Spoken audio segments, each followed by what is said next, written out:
hate that I just said that. Don't you know that? So I don't enjoy being prey, but I enjoy being exposed to predators. Yeah. Stepford, being first, dislikes being second. Listen, coming second is not usually my preference.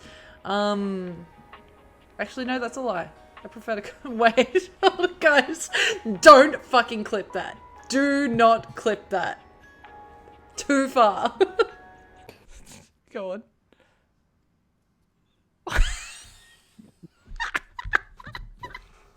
There's such a delay on the strip.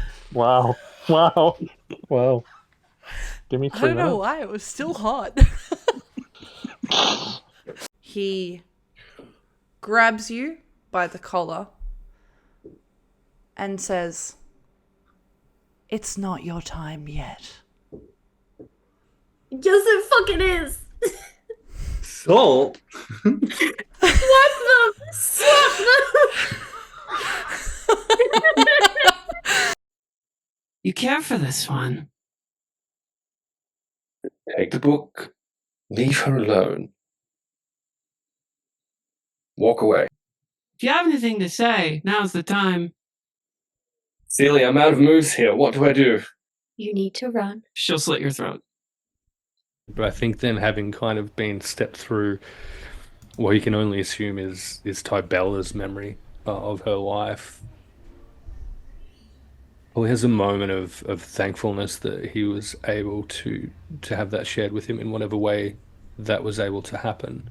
Snapping out of that and assuming that she is gone, still weeping, will just whisper in her ear, I'm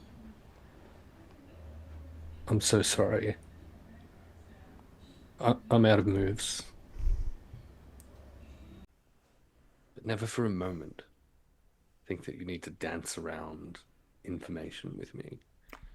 I'm not dancing. If there is a danger to you, there is a danger to me. And potentially vice versa at this point. Okay. I get it. She circles behind you, and in your left ear, you hear her say, "I'm sorry, Velendar, but I'm out of moves." And she walks away, back towards her tent. Oh, fuck off. The problem is that I'm a chronic overthinker. So, like... Oh, that's the problem, is it? Yeah. So...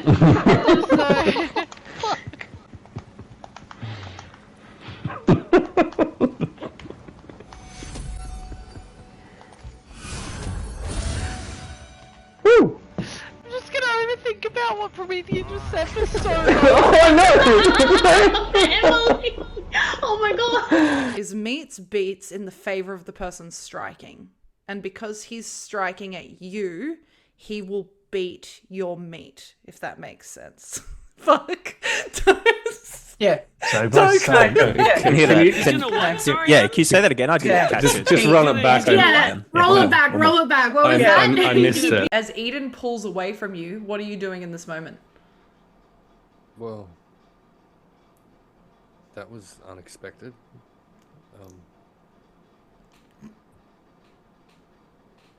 Thank you. Hey, you're welcome. But I need you to be completely aware. We are in truly so much danger right now. We need to get out of here. Yeah. Yeah, I know. Cool. You'll do that? Yeah. If anybody ever said thank you to me...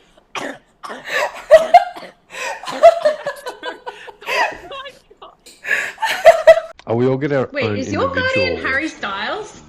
Hey, yes, it is. Wow, oh my god. Is it actually? Do you know how long I've been waiting for someone to notice? I don't think we've seen All this creation! Oh my god, I just sat. Like, that's how excited I just got. Wow. Wow! Oh. Excellent. Wow! Fucking hell. Well done. Who doesn't want to watch Slayla Twift and Sari Tiles hanging out. Like,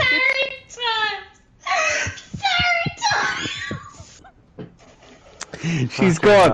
I can sense it. Yeah, That has yeah. destroyed Salt completely. Wow. So it is a fuck. My daughter really wants to get into jewel crafting, and do you have anything just a little bit smaller than this one? Just your first jewelry kit, that sort of thing. It's a birthday, and you know the queen passing. She's heartbroken, just devastated. That's a real nice story. Happy birthday. I could probably like throw in, I don't know, if she likes yo-yos, I could probably give her one of those. But I don't have like a your first jewelry kit. Can I see his ankles? Because I'm gonna bite him. Is that your fucking cat? It is. Cat? It is. She said I'm working with a cat. Daughter, you know, my wife left me. It's hard. It's a hard time. Anyway, Wow, that sounds real tough. Nobody's Maybe, taking this shopping trip serious. you know what? look, If I could help you out, I would. But you know what? You know, I have a daughter. It's her birthday today as well. Happy birthday. My wife also, you know, left me. So, you know, times are fucking hard, man. But do you know what does help? Therapy. Gold. Not surprised. Therapy does it. Whoa! Good. Wahoo! What are you all doing? Did you plan this while I was gone? You did. You guys suck. I hate you all. Hey, welcome to Echoes of Divinity on Hexes and Vexes, where everyone is incredibly unsettling and totally serious.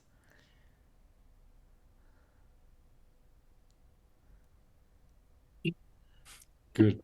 This is going really well. Hey, yeah, welcome. What a gap between episodes. We had like basically 3 last month, and I say basically 3 because the one in March was like at the end of March.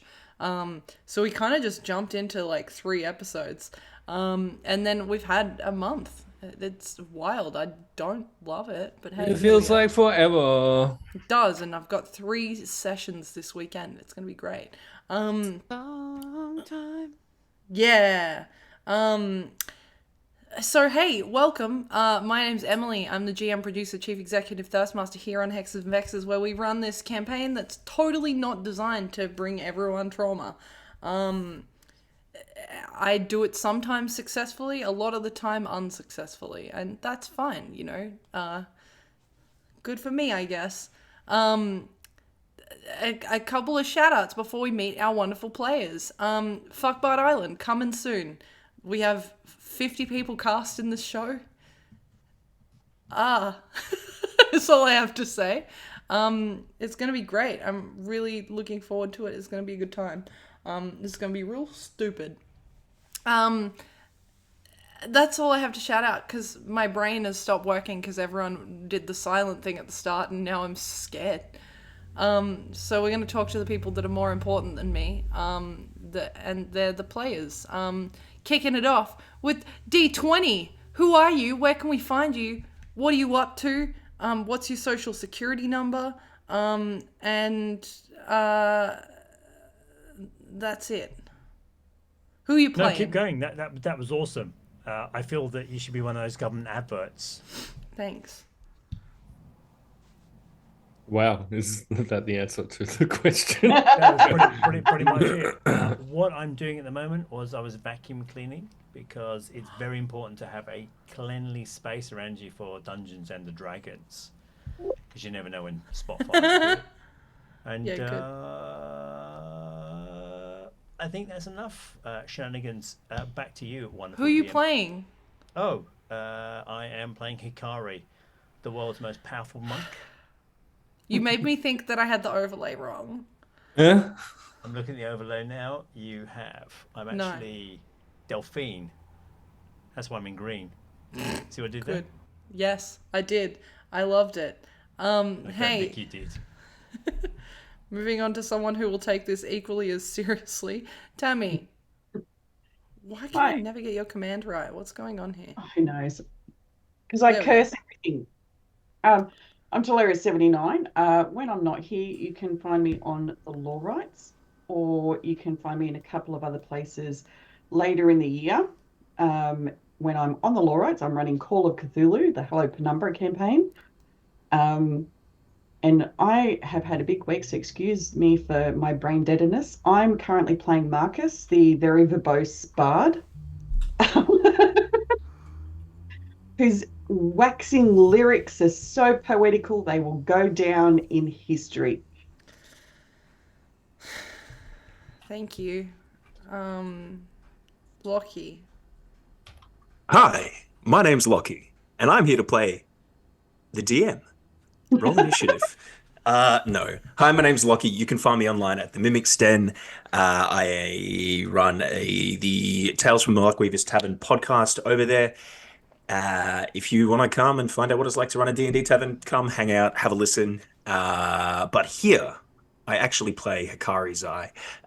My emotional state is shattered, much like his ability to haggle is gone entirely.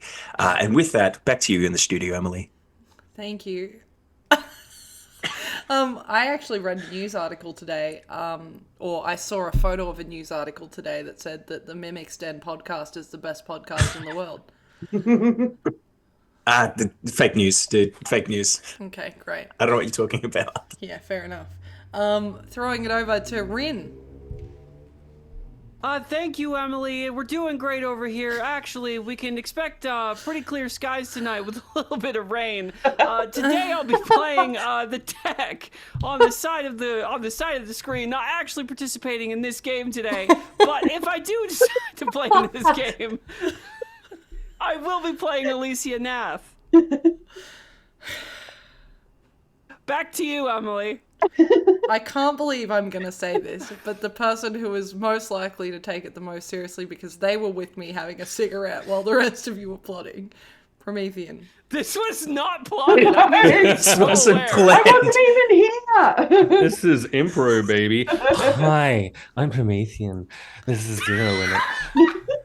This evening, I'll be playing Rin_Vixen, the hottest person in this campaign. Inarguably. Fuck you. Fuck you. Your fucking girlfriend is in this shit. What? It's fine. So am I I. agree. Unless I get to play Velendar, if that is his real name. It's not, and he's nearly dead. That's right. Back to you sexy lady beast, Emily. I talk like that, definitely, yeah. Well, that was not intended to be an impersonation of you. Can you do an Thank American you. accent so that you can actually impersonate Rin? No. Do it. I can do it. I can fuck up an American accent. I Do will it. not be attempting to impersonate Rin. Here, just No. do lip flaps real quick. Just do lip flaps. I'll be over here. Uh-huh. You're drinking. You can't do it with a glass. That's ventriloquism, Emily, Promethean. go. Okay, hey, you know where we're gonna go? To the intro. Over to you, Matt Mercer. Durmara, a world once torn asunder, silent, lifeless, lost to the ruin of selfish gods and ancient magics, until the four divine siblings descended: Delay, Matisha, Nylani, and Thalassa. The deities made flesh, breathed life into the ashes. Now the world stands reborn. 5 realms rise, 4 under divine rule, and 1 neutral heart where power balances are on delicate blade's edge. But fear lingers, and magic, mistrusted, unpredictable, still stirs beneath the surface. Something long forgotten always remembers. Welcome to Echoes of Divinity. Whoa. Oh. Ghosts. Hey, let's recap, shall we? And in doing this, we're gonna have to recap 2 episodes, because there was 2 separate episodes for the party who decided to split. So, kicking it off with our first session, our girly pop session, who were innocently sleeping, bedding down for the evening, after, you know, a pretty rough campaign, and abandoned by the boys in the party overnight as they went off for their own shenanigans, leaving behind notes for Delphine and Alicia that explained that they were heading to the house of the Eldervales. Alicia, Scarlet, and Delphine then headed to the town of Lanai, where they were told that the boys would meet up with them in a couple of days. They had a bite to eat. They went and explored the bazaar. And Scarlet met with a tarot reader named Luna, where she had her tarot read. The group then headed back to a tavern, the Lady's Light, where they'd organise a little bar fight and sparring match with some locals so that Scarlet, aka Cherry Bang, could take on a couple of people just like her times with Entara's troupe. As they prepared for Scarlet's turn in the ring, Delphine won some money on a halfling that beat the shit out of a half-orc.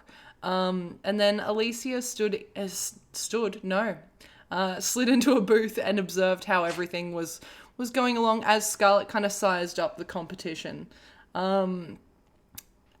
As the halfling won, becoming Scarlet's next opponent, a figure slid into the booth beside Alicia. A figure in an emerald green cloak, Iosefka of the Shadowbinders, approached and asked who she should bet her money on in the next fight. Alicia recommended that she bet on Scarlet, but referred to her as the tall one, reminding her that she trained her. Iosefka challenged that she would be betting on Scarlet's opponent before Alicia slipped out of the booth and out of sight. Meanwhile, Hakari, Marcus, and Velendar went to the Eldervale estate. They met the mourning parents of Brylee Eldervale, and in an attempt to close this chapter and complete something together, Velendar disguised himself as a man of the cloth, a worshipper of the gods of Damada. D20, are you still there? What is this fuckery? Oh. He's muted. Not muted. Oh, no, you're not muted. D20, I feel like there is no better way to recap the rest of the session than for you to do it. Sure. So the Shrek doll met the Shrek daddy.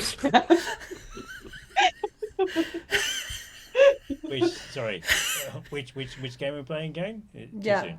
Recap what happened when you got to the Eldervales. It's just pronounced Shreddy, by the way. Yeah, Shrek Daddy. So when we arrived at the Eldervales, we had the party did what it normally does, which is kept it low key, low tone. We talked to the parents. We talked, no fighting. Hakari became a man of shadow, and we all went upstairs to visit Brylee's room and investigate it. Marcus wanted Velendar to go and explore it, which is really lucky because Velendar is a master assassin and a master thief and set off every trap in the room. Literally every single trap in the room. No, not every single one. Yeah, because one was disarmed. But other than that, everything else... No, not every single one. Okie. Well, that's okay, we're downstairs now. We don't need to worry about it. So, foreshadowing, right? You're not downstairs yet. Fuck. Fuck. Yeah. So, quick recap. Everything was fine. We find Brylee's diary. Brylee had written a number of notes talking that Brody wasn't the elf that Marcus believed she was. She was actually a changeling of some description that changed her face and personality and had been dropped with her family. We then discovered a secret room, which again may or may not had a whole bunch of traps. Whoops. And we discovered the dagger that killed Caius that was still in the book, and a book. It was at that point Hakari had gone all stealthy and went off and talked to the parents. Had a great chat. Really should take up counselling and murdering at the same time. It'd be great. Yeah. and returned to the room just after Velendar had collapsed, got back up again, very Chumbawamba. And that was where we were, DM. Does that help? It does. We're gonna pick up with the boys group real quickly. Hakari reiterating that as you make your way back through Brylee's bedroom door, having mentioned to her parents that you want to say a couple of words to the space, determining that they weren't in a loveless marriage. You see Velendar looking quite rough. Not like he's going to pass out again or anything because, you know, he's been healed. But he definitely looks like he's been in some sort of a fight. Marcus, can you tell me how you would look in this moment? Having kind of gone through the total emotional journey that you've just gone through, what do you think Marcus looks like? There was two moments, one DM. So an explosion had gone off in the room. A fire trap had gone off. So Marcus is looking somewhat singed. But emotionally, the best way to describe it is someone who's just in a state of shock. So he's focusing, but he's not really focusing, and he's reading, but there's a lack of comprehension. He's stuck somewhere else, Hakari. Yeah, so you'd see that, and like this is not a look you'd be familiar with on Marcus. Additionally, you would see that Velendar is holding a knife. The knife is bloodied. The blood, you don't need to roll a check for this. It looks aged. It's kind of got that brownness and crustiness to it of something that's been sitting around for ages. And you recognize that this blade is one of the blades that Brylee used to murder Caius. But weirdly, to your recollection, all three of them had been left behind. Hakari will go to Marcus. You look... What's happened? Oh, now we actually can't hear you. See, it was my main gain. You choked up with grief. It's okay. Yeah, that's it. Emotion caught in the throat. Marcus had her Brylee's diary originally, and the second one, Hakari, he's got a second book in his hand, open a particular page. And again, he's looking at Velendar and looking at the book, and then looks at you. And then there is a curious light that appears in his eye. And to both of you, it's almost like he's completely blanked out everything else that's had. He's not particularly focusing on either book. He's like, I just realised she's wearing Brylee's ring on her finger. And he's completely ignoring the burns and everything else. It's literally like he's just stepped away from where he is at the moment. And he kind of gets up. Did Marcus read from Brylee's diary out loud? Yes, in both cases. Okay, Yeah. cool. In which case, Velendar will kind of spin at Hakari's entrance then. Hold up the knife. Never took her one to keep trophies. He'll pocket that, or sheath that, rather. Very fucking carefully attempt to make his way out of this death room, this death cupboard. So just to clarify, you're the first one leaving the room? I'm the only one in it, aren't I? Because No, all three of you are in the room now. Oh, okay, great. Interesting question. Right. I thought they were in the bedroom proper. Okay, cool. Yes, in that case, I will very carefully attempt to leave the room and lead these two out with my incredible skills of perception. Shit, I don't have dice. That said, the traps that blew, I didn't pick them up at all, and they were magical in nature, right? Correct. Taking the first step, he'll stop before placing his foot on the floor. Marcus, Yes. do you want to perhaps do some kind of scan to see if we can get out of here alive, perhaps? And again, with that slightly dazed look about him and focusing and refocusing, detect magic, DM. You don't pick up anything new from what you picked up previously. I'm sure Hakari just disappeared for a second. That was very strange. My detect magic is very powerful. I might have accidentally cast darkness, literally shitting myself. I'd like to thank Wezzel for gifting inspiration to the bad guys.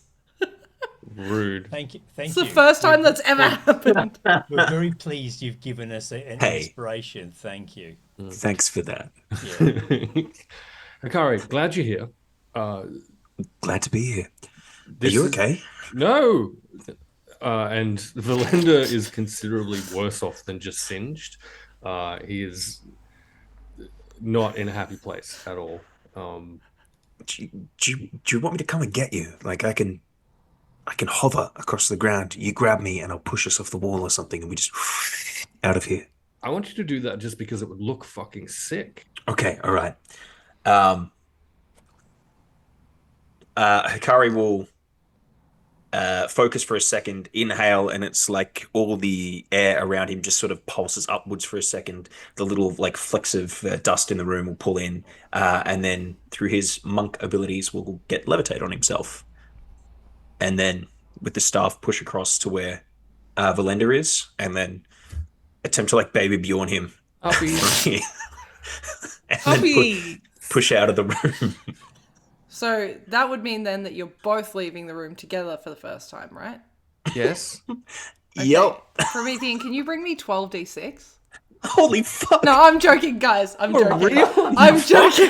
I'm joking. 12, Nothing 12. happens. Nothing happens. You guys unnecessarily levitate and leave the room. It was totally necessary. I wanted to swaddle my boy. Velendar will just be held briefly, a little bit longer than is necessary, and we'll It's okay. dismount. This is good. Is it good for you? It was. I've had a very bad last 10 minutes or so. But Marcus, please also. Marcus turns back to the room and again kind of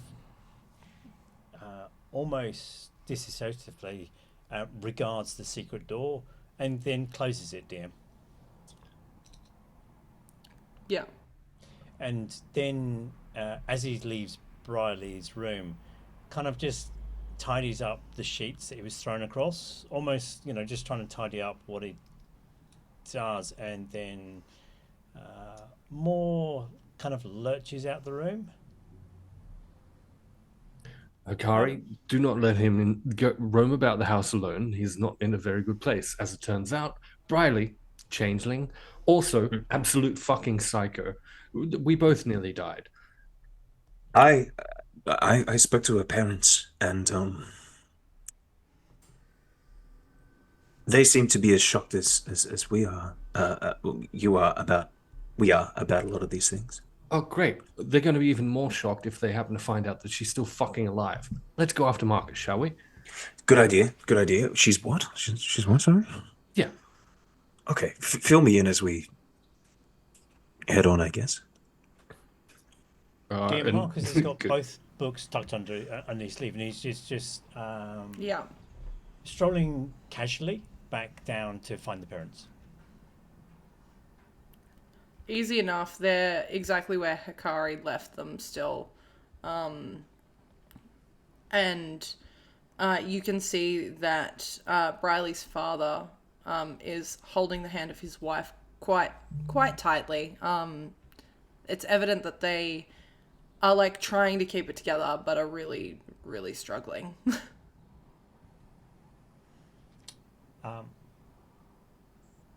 Kneel down in front of them both,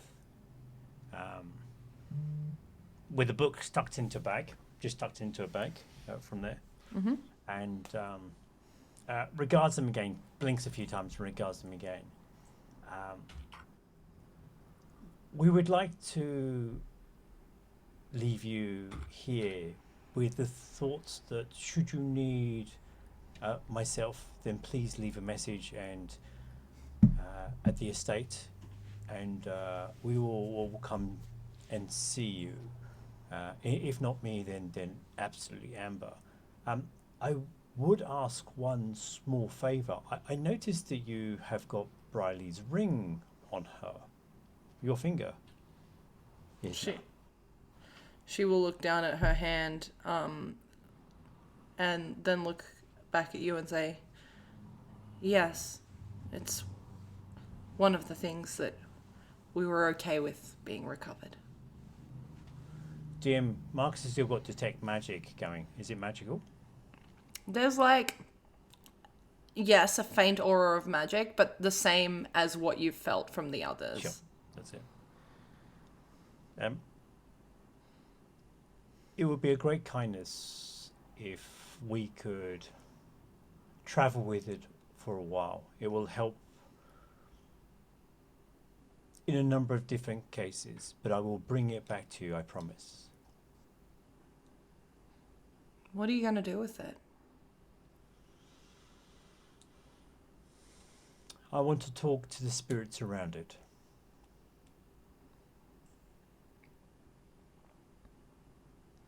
Not anything we believe in. These are the wanderings that I used to do with Brylee, and the spirits may not be... I'm not talking about gods, I'm talking about the presence around the air, the earth, the sea, the land.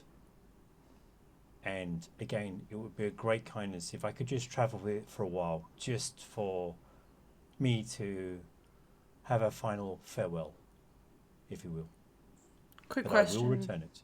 Velendar and Hakari, have you followed Marcus? Yeah. Yeah. Yeah, cool. I think when the wanderings are mentioned, Yasna will shoot a look at you, Hakari, being that is also one of the conversations you just had with her.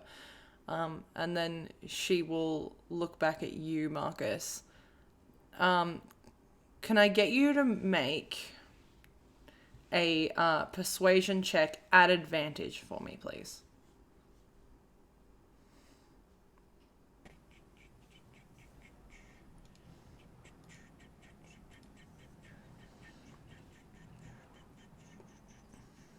Would a 32 work, DM? A 32? Yes, that's a 3 and a 2. Just imagine I'm Alicia for a moment. Yasna will look down at the ring on her finger, and you'll watch as she kind of takes it off, and she'll hold it in her palm for a moment, and she'll say,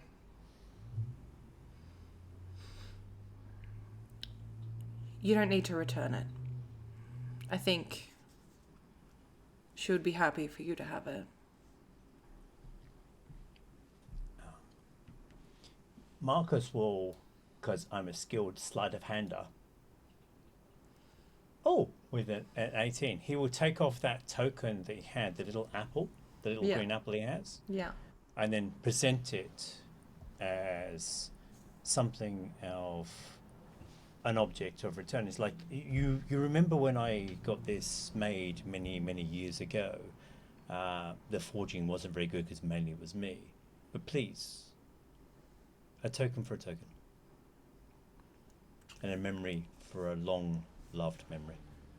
You see her glance down at this charm and then look over at a bowl of green apples on a table nearby that just looks untouched. The apples are kind of starting to go bad. Like they've been sitting there for too long. And you watch as Yasna, who has been pretty well put together at this point, just a tear slip down her cheek. She then with her free hand, letting go of her husband's hand, just in a very maternal way, gives your cheek just a slight caress, like a mother to a child. And she'll just say, "Thank you, Marcus." And Marcus will carefully wrap the ring in a handkerchief and turn back to Velendar and Hakari and look at Hakari and kind of give you the, "Do you want to say something? Look." Okay. It's and then he looks at Velendar, the priest. There's a moment where his brain just can't add up what's going on at the moment with Velendar, because Valendar's not acting like Velendar. And He's not. In that moment, he will turn to their hosts, and Marcus might roll an insight check. Sure. Because I'm so good at that. Oh, but today I am. That's a 25. Whoa. Yeah, okay. You will have seen when that ring was handed over, just this subtlest sign of relief in Valendar's posture. Just a slight return to his kind of usual posture before he realizes he's doing that and kind of snaps back into pretend priest mode. But after your kind words, he'll turn to their hosts and say, with his hands clasped together, "Those of us in the Church of the Fourfold Deities, and I respect and value your position on this, of course, but nonetheless, perhaps it would be of some comfort to understand that we believe, as I'm sure Brylee did, that an unexpected gift is never unfortunate. I hope that she brought the same light into your life that she did to those of the others that she touched." And will prepare to leave.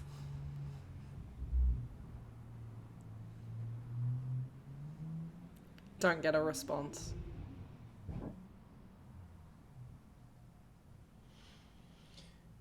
As Marcus turns to leave, he looks back at the two and says, "Can I take the apples?" Someone may as well make use of them.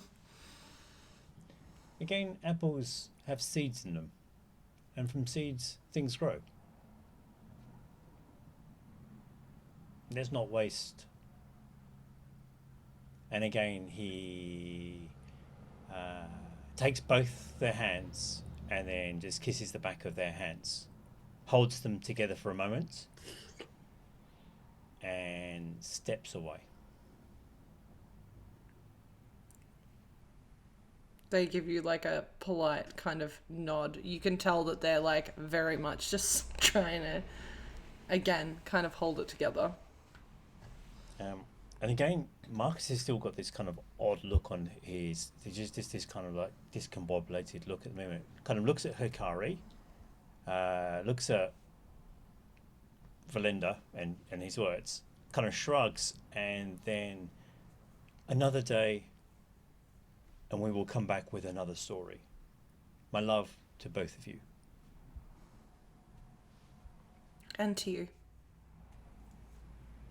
Turn and slowly stroll away, taking in the sights of this place. Hakari, what are you doing? As Marcus sort of heads off, Hakari will just, knowing that the conversation between himself and the parents has transpired already and how it ended is probably for the best to not open that up again. He just gives a salute, bows, and will quickly head over to where Marcus is and lean in. Marcus, you seem like there's a... your mind's already occupied. What's happening?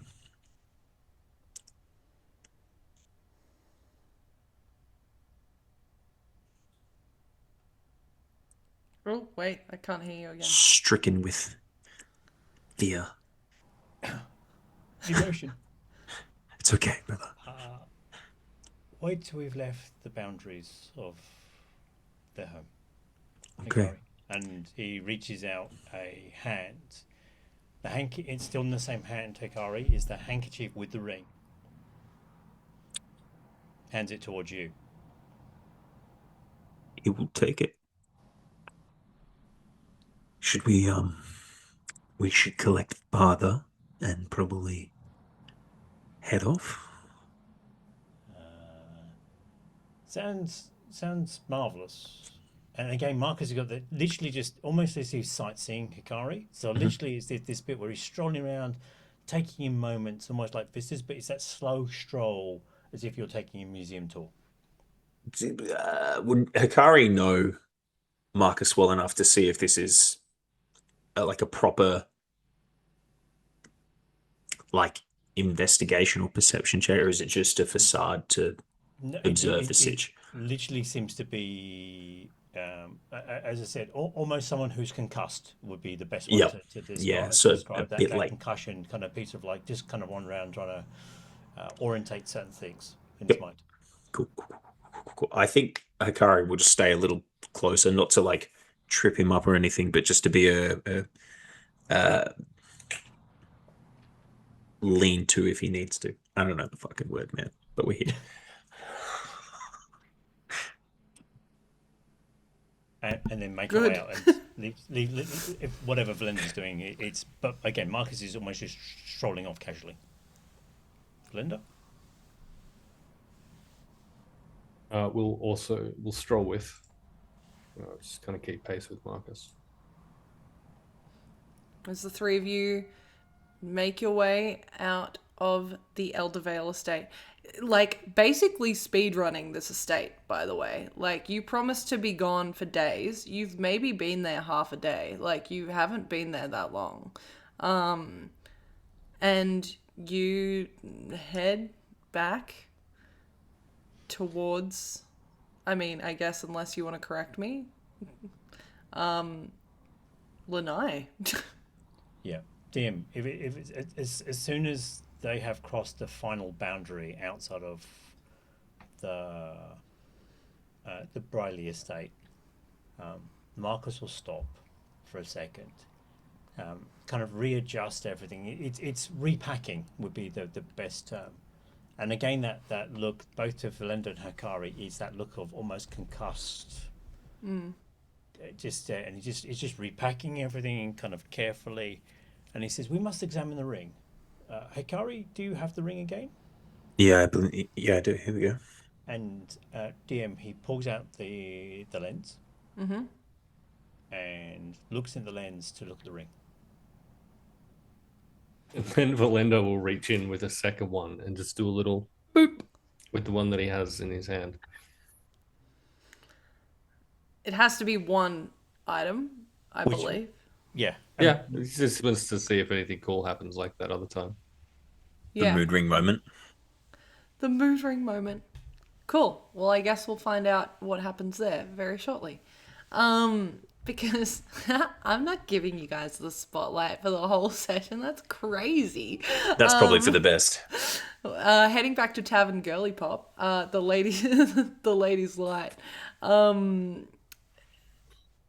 Alicia, having just snuck out of this booth, Scarlet, your name is called for the next fight. Having seen the victor be this halfling, they kind of walk off to prep themselves for the next round. There's a little bit of respite in between. You have a few moments to prepare. Before we get to how Scarlet would prepare, Alicia, with your hectic role, explain to me how you subdue this halfling and replace them in this fight.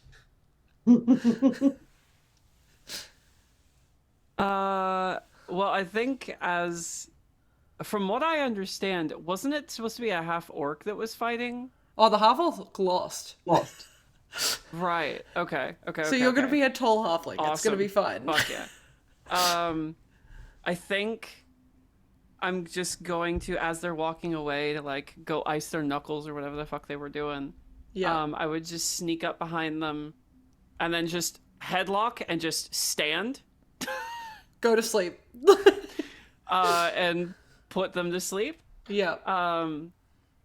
And kind of like nestle them in a corner so that they're not, like uncomfortable. And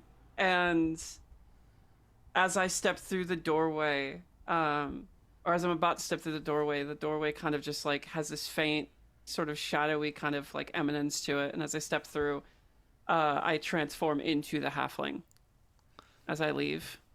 Cool. And shut the door behind me. Yeah, you are, for all intents and purposes, this halfling now. You would kind of watch as everyone's being like a little bit, everyone's G'd up. Like you had this conversation with this group of people about potentially having leisurely fights, and they've turned it into a full-blown event in this tavern. As you're preparing, Scarlet, what does your, or Cherry, I should say, in this moment, what does your preparation for this fight look like?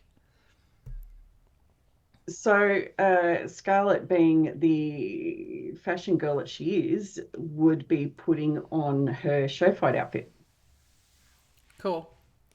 Which is very cheerleader-esque, with the skirt a little bit too short,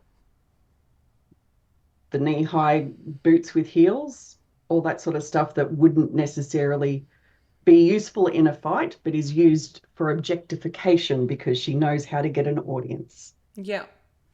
Love that. And then she would come back downstairs, ready to go. So you, Alicia, would see Scarlet re-emerge. And, correct me if I'm wrong, I don't think Alicia has seen Scarlet as Cherry before. So this is a whole new look. It's the high ponytail, it's the works. Yeah.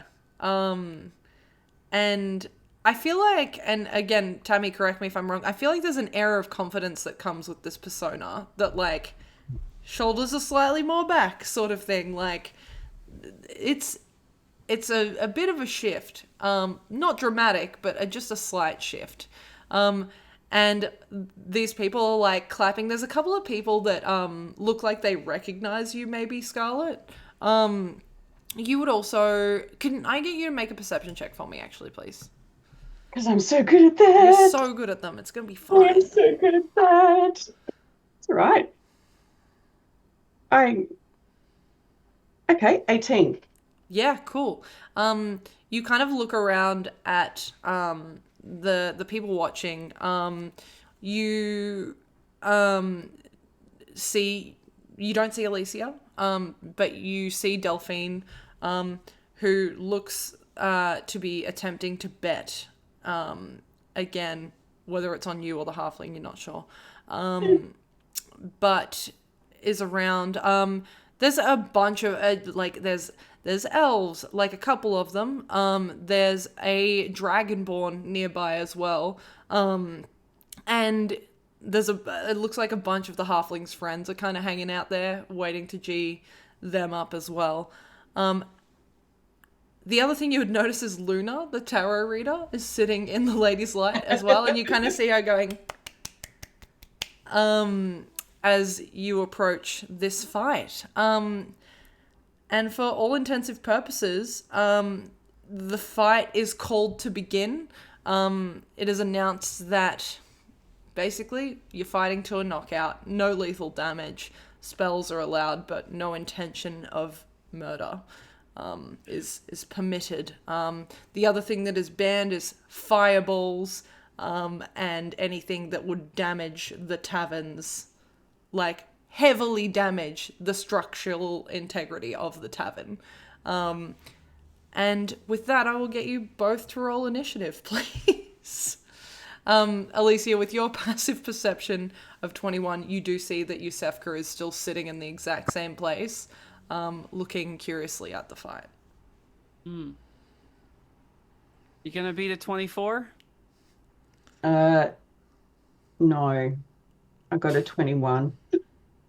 Oh, okay. Not bad. Cool.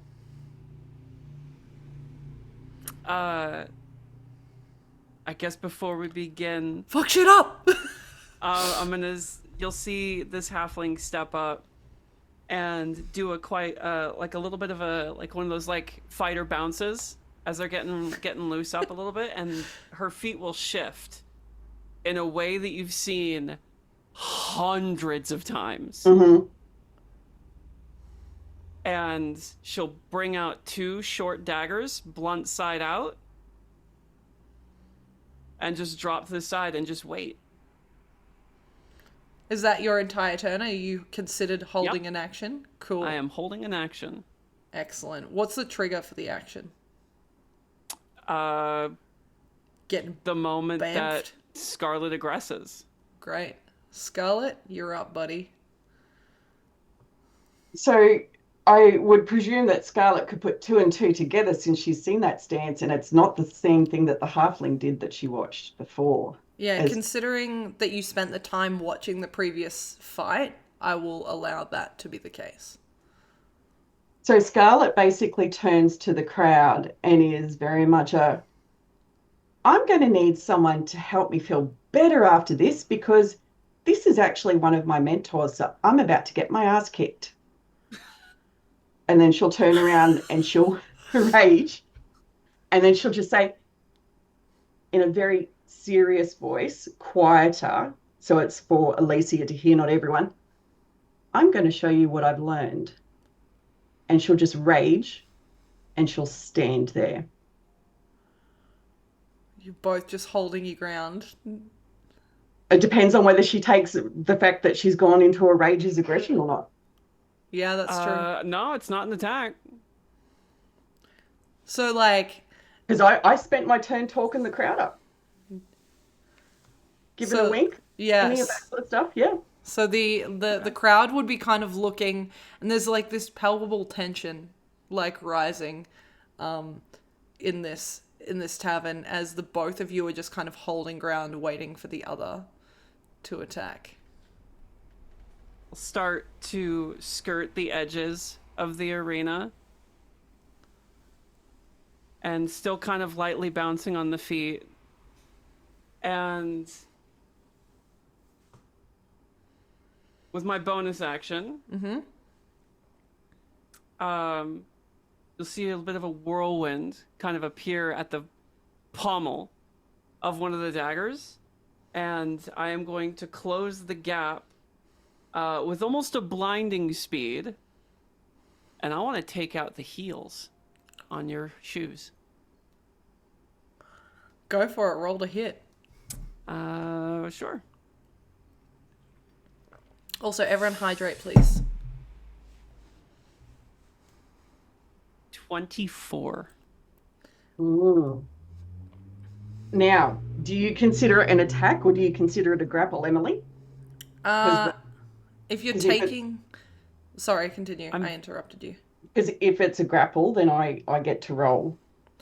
Yeah, are you attempting to, like, slice or hit at ankles? Like, what's the...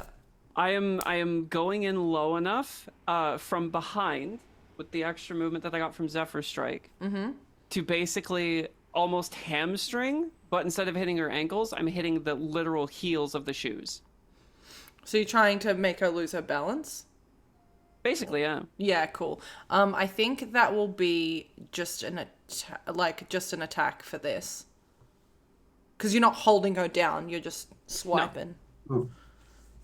But I will allow you, Tammy, to make a dex save just to see if you can, if it does hit. Well, it does hit with a 24. So not as strength to hold my ground. Damn. I'll allow strength. I don't know that strength is necessarily going to stop your heels getting cut off. No. It's like if you're being swiped out from under and you're trying to hold your center of gravity, I would allow that. Trying to tank the hit, basically. Yeah, you're trying to throw your weight. I don't know how many times I had to bounce on the spot there. 16 points? Holy shit. Okay. So I would halve that. That's Oh, no, fine. excuse me. No, you wouldn't. No, not 16. Because you didn't do any damage, so your raise is no longer active. No, because it hasn't come back to my turn yet. Your turn ended and you didn't do any damage. Oh, that's all right. No, you. It'd be 6. I don't know how barbarians work. I'm so sorry. So you don't actually. No, you have. So you have to be. You have to go around without being attacked or attack. I don't think it's even damage. I think it's just attacking is the thing. You just And- need to and you attack. didn't No, attack. or someone attacking you. If you take damage, yes. Yeah. No, you If don't you have take to damage- succeed. You don't have to succeed. So if you tried to attack me and I took no damage, it would still keep the rage going. That's why I clarified if it was an attack or a grapple as well. Yeah, sure. So it'd be 7 on the I first don't. one. I'm not Sorry. gonna lie to you. I don't know these rules, so we'll go with this for now. And if Doesn't I'm matter wrong, because I'm attacking you twice. Yeah. But it also doesn't matter with what I intend to do anyway, so it's fine. Okay, and then does a 20 hit? Yes. it's okay, Turquoise. It's a play fight, so it's fine. So that would be Until it's not. so another 8. So literally just using both of these attacks to just take out the heels on your shoes, and that's it. Mm-hmm. Cool. And then What was your strength save? Sorry. So my strength save was 26. Yeah, you're gonna hold. I've just your swapped to ground. the balls of my feet. Yeah, it hurts though. Like it hurts. It doesn't feel And good. I need a new pair of shoes. Like yeah, I'm your gonna shoes are put that fucked on the now table. too. Yeah.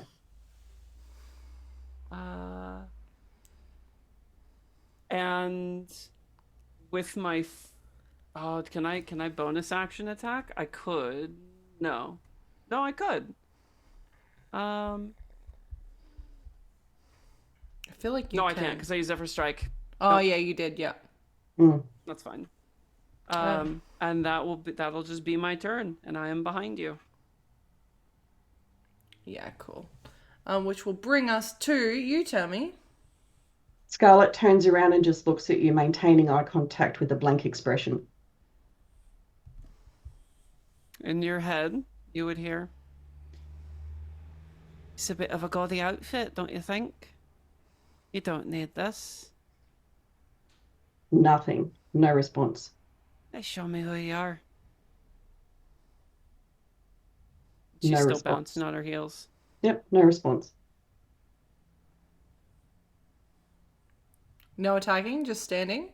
Just standing, expression blank, taking it.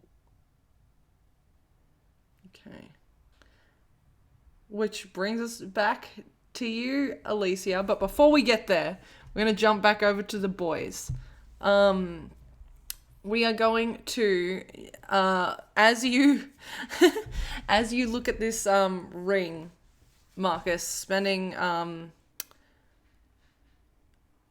minute focusing on it. You've done this already with some objects, some items. A lot of the things you've seen have been well into the past. This specific vision that you see is confusing. You see Iosefka and you see Narcelia, who I don't think would recognize because you've never seen her before. No. Don't believe so. Cool. When Marcus sees Iosefka, he's going to reach out immediately for Velendar, almost to steady himself, DM, Yeah. with his free hand, literally, and there'll be a shot of fear in Marcus's eyes when he's looking at, because there's 2 rings, so I know what the first ring was because we did the same thing for it, but the second ring wasn't what he was expecting at all, and he grabs Velendar with the huge 8 strength he's got. 8 strength! Oh, nearly crinkled his shirt. Oh, I'd shrug that off with my 10 strength. That's good. You would see Iosefka, and you would see an individual that you don't recognize. You would see an auburn-haired, femme-presenting individual. You would see her laying on what looks to be a stone-like table. There is a cut that has recently healed on her throat. Deep bleeding still, or weeping still, red. She sits up and is held by these two shadowy figures. And you watch as she immediately tries to stab at them, and they disappear. You see Iosefka say something, but you don't hear what she says. But you do hear this voice of this auburn figure say, "Did you really have to cut off my head?" And then you're snapped out of this vision. I'll point out that Marcus will have seen Narcelia's mother. If there's any sort of family resemblance between the two that maybe he could draw from. I will let you roll a perception check. DM, again, the same thing that Marcus did when we had the Thornberry wine. Marcus would like to attempt to kind of minor illusion, because I've seen Iosefka before, but this woman, is it possible for Marcus to reapparate the image of this woman as like next to him again? While you're in this specific thing? No. So basically, when it finishes in that scene. Oh, when it right? finishes? Yes. Yes, please. That would be fine. Yeah. And Marcus will hiss Iosefka, and then he will apparate this second figure as well as he can remember it with the cut and the conversation. Marcus, that's Narcelia.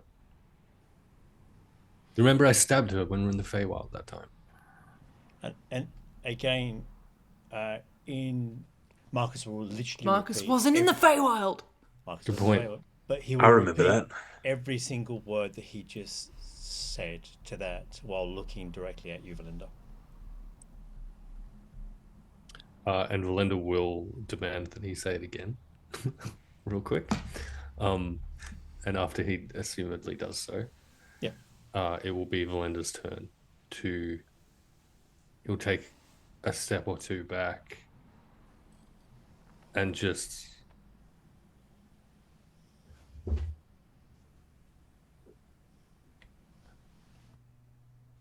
What the fuck is going on?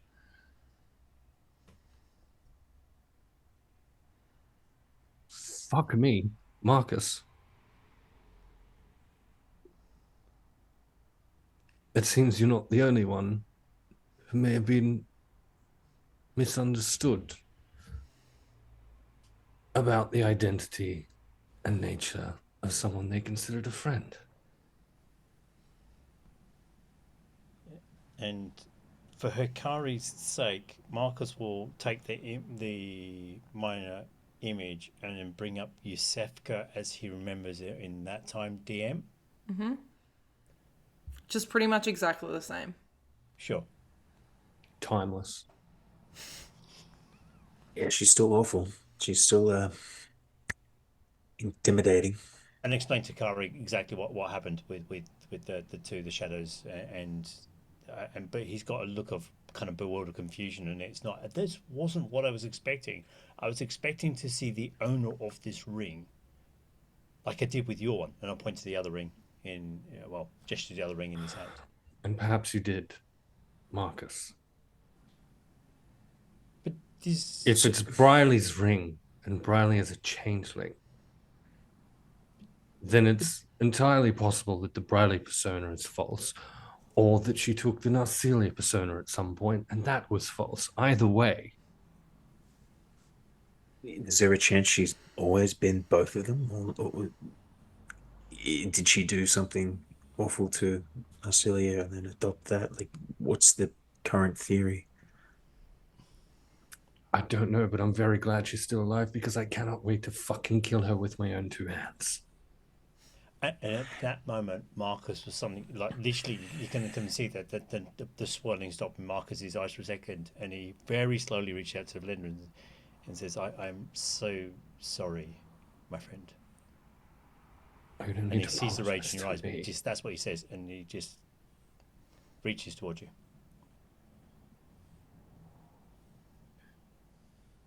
I'm beyond the need for apologies or pity.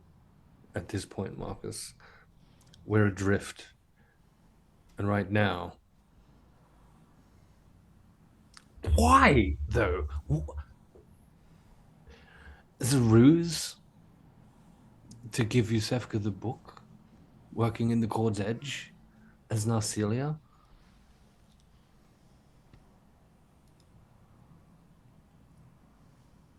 I met her mother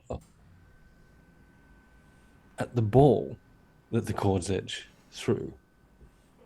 So if she has had 2 families this entire time, she's, if nothing else, very industrious.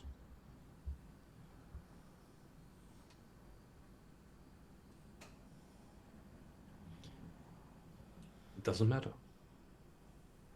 We're going to reconvene with our companions. We're going to continue on. Meet with the hot demigod. And perhaps they can help us destroy a new potential enemy then. Look to Hakari. Just looking at Hakari, trying to watch and see what any of this means to him. I think Hakari is very perceptive of the fact that there's been quite a significant unraveling. And also, he knew a lot of what was potentially happening and is a revelation to his companions here, but I think he has a realization as he sort of speaks up. There is a worry I have, though, that we are quite quickly adding to a list of enemies. Are we not? Like, we got a target painted on our back still from like, your mother, Velendar? She's still coming after us? She's been sated for now. It's the for now bit that worries me. What if we arrive? A hot demigod isn't either hot enough or strong enough to be... I mean, like... And then we've got Iosefka, and then what happens if, Brylee is in fact an enemy as well? I mean, I know, you know what I mean? What if she's pulling a lot more strings than we realize? Like, that's my worry here.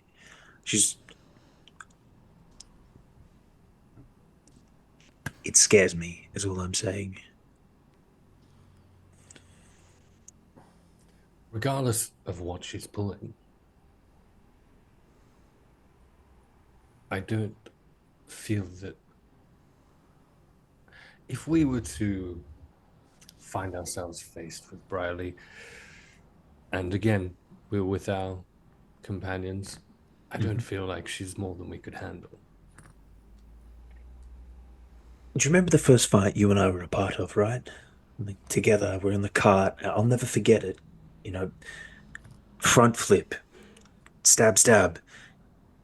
Then Iosefka. I was confident. And then I was booted like, I don't know how far across that street. And all confidence was gone. I thought we were enough then. Okay. And Firstly, Alicia wasn't a fight. That was an altercation. Secondly, I fucking told you all to run when Iosefka showed up.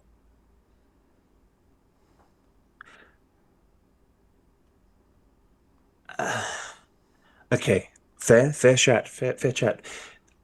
Can I ask, are you guys walking and talking at Oh, this yeah. point? Yeah, Yeah. great, excellent. I was gonna say, fuck, you guys are never getting home.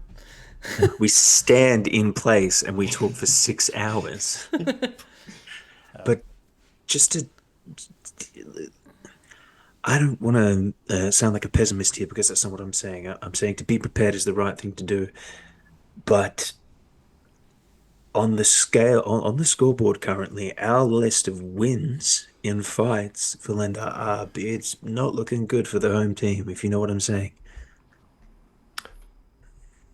I disagree. We have a second ring. We now have an answer to the puzzle of Brylee. Good. I feel great. I have direction. That makes me happy. I'm very glad to hear that. I'm talking more like when we physically fight, when we physically fought someone, and let's take the wins when we can get them. Like this is a huge piece of the puzzle, but we haven't won. Really, have we? So I respect the gusto and I love it, but I would love to have a backup plan. I am all about the backup plans, but I'll tell you what. Okay. I don't think it's something we need to be concerned about right at this very moment. We'll absolutely burn that bridge when we come to it. And Speaking of coming to it, yes. Back to the fight. Shit, whose turn is it? It's Alicia's turn. Both of you, I think now at this point in time, would see that, and Scarlet, for you, this is the first time that you're seeing this. See that Iosefka makes her way to the edge of this fighting circle, and now, like, arms crossed, is just watching the both of you.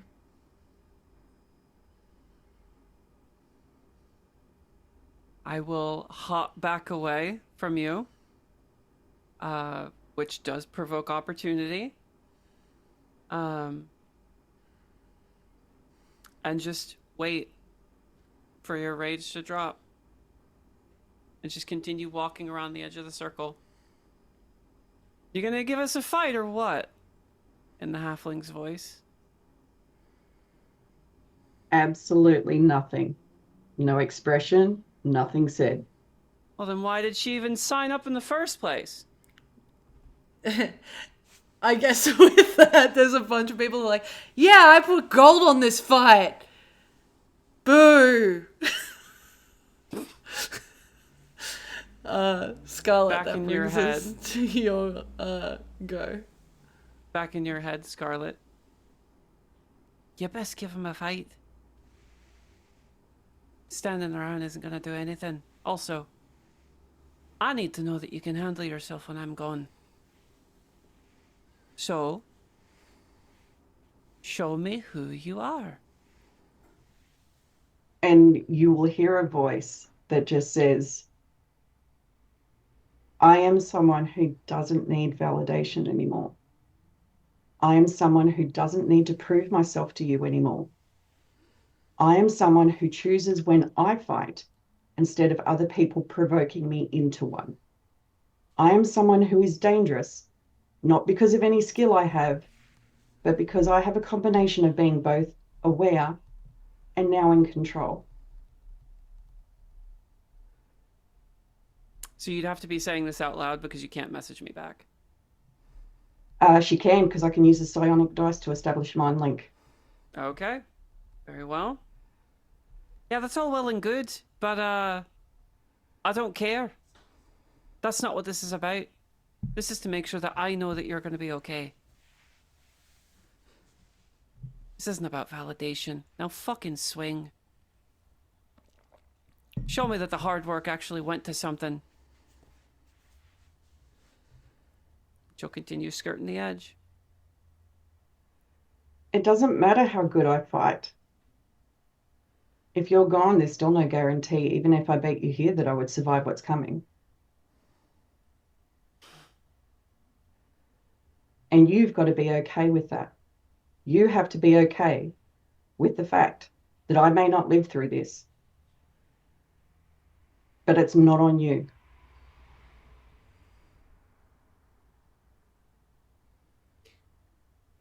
I feel like you're missing the point here. I'm not missing the point. But so be it. Well, if she's not going to fucking fight, then what's the point of the bet? Right? She's not going to do anything. What's the point? And Scarlet will turn to the crowd and go, everyone knows I like a fair fight, not someone masquerading as the competitor that isn't one that signed up. Oh, and you think it's not fair? Are you afraid to get your ass beat? Beat away. This stout dwarven figure approaches the ring. This person has been like co-organizing this fight and looks at both of you and says, give you one more round of opportunity or I'm calling an end to the fight. Give me the competitor that won the last round because this isn't them. Walks up to the halfling. This guy has no idea what magic or anything like that is, and like pulls out this monocle and just starts looking Alicia up and down. Looks the same. Trust me, it's not. So are you forfeiting then? Because you're refusing to fight. The crowd kind of starts dispersing at this point. There's people like demanding their money back as well. This dwarven figure starts handing out refunds to people and he goes, well, fuck it, no contest. Whatever, and walks away and looks quite red-faced as he's handing out refunds to a bunch of people. Delphine looks real mad, stomps upstairs and goes back to bed, goes to bed because I have nothing else to do with her. Iosefka just... Wow. What a fight. Sheath the weapons. Huh. You're a disappointment, you know that? And I'll walk off.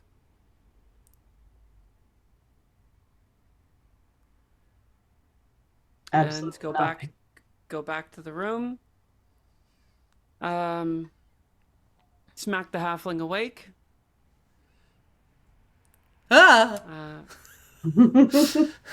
Sorry, you missed your fight.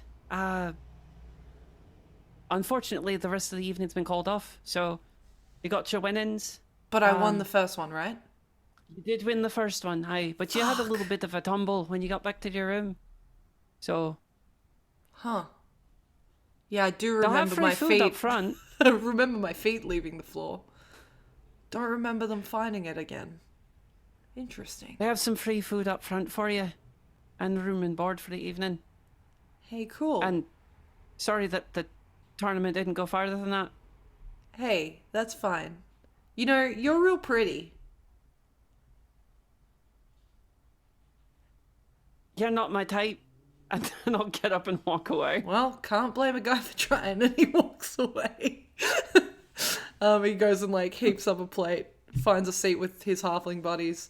They're like patting him in the back as if he just did whatever just happened down there, and he is very confused. But you know, he's having a great night. And I will, as I'm leaving, in Iosefka's head, booth in the corner, alone from everybody else. She gives a nod and makes her way towards the booth. Scarlet, what are you doing? Scarlet's going to, because the mind link is still active for, hang on, I've got to roll how many hours it's active for. 2 hours. Hell so yeah. for 2 hours, I can talk into Alicia's head. Excellent. Good. And she will just be like, I know you had a point to it. My point was that fight was never going to show you I was going to be okay. That's not how I can prove to you that I'm going to be okay, because there is more than just that to come. Being in control. And you think I don't know that? I need to know that you're good with the other half too, because the last time I saw you, you fucking died. But no, stand on your soapbox. Can do it another time anyway. I have business to deal with. I know this is going to seem really weird, but with how the timelines have been moving and how you guys are actually genuinely a couple of hours ahead of the boys, this is around about the time that the boys would arrive at the tavern. I'll be okay as long as no one calls me a disappointment.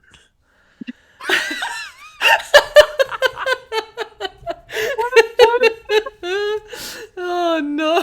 Straight in the door. Ah, Hakari, you disappointment. How you doing?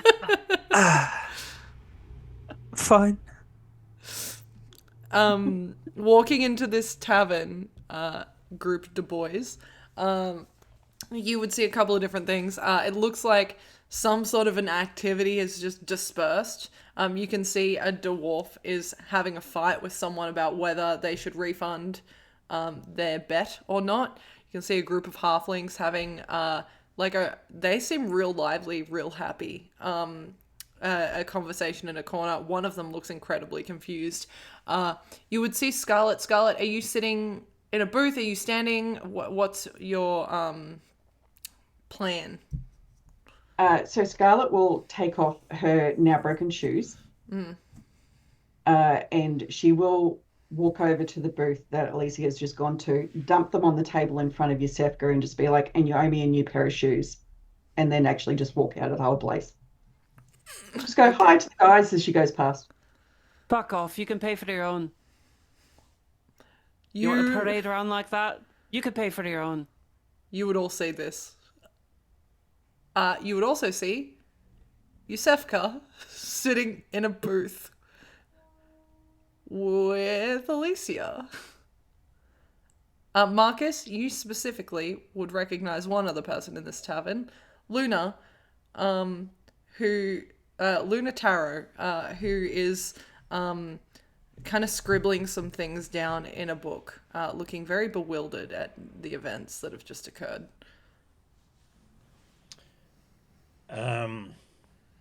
As we enter that, I mean, Marcus's perception, as we know, it's top notch as part of it. Does he see Alicia sitting with Iosefka? Oh yeah. Because of the Scarlet putting boots on the table and the exchange, you would see it. Okay. And it's not fear for himself, but it's fear for Velendar's action to seeing her at that point in time. He almost immediately goes stupidly towards Velendar to see what his reaction is. That snap bit, DM, where he literally just focuses. He recognises Luna's there, but there's a bit where it's immediate danger sense, and he's just looking at Velendar to see what he's doing, because this is where it's all going to go horribly wrong or not. How full is this tavern? Full. So it would be fair to say that the throng of people would give heavily obscured or at least 3/4 cover. If you're using your dagger, probably. No. Velendar will hide. You could assume that. Just remember that you've been very perceived by Iosefka in the past. Correct. But if we've noticed this on entry, then his absolute first instinct is to melt into that crowd and become invisible amongst them. which he will effectively attempt to do with a stealth roll of 19 on the die. Okay. I'm still Plus- going to roll against you because I have Oh. Iosefka's character sheet next Plus to me. 12. Is it a contested check though, or is it just that I gain the invisible property? With someone that has true sight, it's contested. If she's actively looking for me. True sight sees invisibility. Yeah, he's not actually invisible though. He's just hiding. Okay, cool. So what was your roll? 19. 31, right? And 12. Yeah, that's the number. That sounds about right. 31. She rolled a 30. It doesn't. Yeah, you kind of see. Being that you are hidden, you do kind of see because it's one off, right? She doesn't look like she notices you, but she looks like she was sitting probably the most relaxed you've seen her ever. But you watch as she kind of shuffles herself, watching kind of the door open and new company enter. That just makes her look like she's a little bit more on guard now. Okay. Particularly with the exchange between Alicia and Scarlet, drawing attention to the corner of the room. Yeah. What that means is that Marcus will also lose sight of Velendar immediately, unless he's able to match that with a perception check. Oh yeah, absolutely. Yeah, can you roll a 31 on perception? I could if it's a 1-3 you're looking for, DM. In that case, when Velendar's disappeared, the next person he's looking for is Scarlet, who is storming out of the tavern. Okay, that makes sense. Well, not storming, sorry, but is striding out of the tavern. But I think that the kind of whiteness to Marcus's face, is he able to catch Scarlet's expression, or is it just the back of it? Tammy, is you're stepping out? Because she said hi on the way out, so you would have a chance to see her expression. Yeah, Marcus has gone like sheet white because he's just seen Iosefka over there at the first bit. Velendar's just disappeared, and we're seeing Scarlet walking through, and it goes from white to being wildly confused at the same time. So, a range of emotions for a bard, everyone. But she seems okay to him, apart from the walking out of the bar. There's not any rage or anything else going on there, because no, there's no rage. Her face would look slightly hurt, like as in she's just had something said to her that was hurtful, but she doesn't look angry or anything like that. She doesn't look like she's going off to do something. It would just the oddest thing would be she's not wearing shoes. There's a pair of boots on the table. Plus, you guys have never seen her in her outfit, so you know. No, absolutely, and that's the bit where he's just trying to. But again, it's just that look, and then I think just for the last bit of the kind of confused Marcus montage, he turns around and just looks at Hakari, scared, confused, and just like that as Scarlet walks past. I didn't.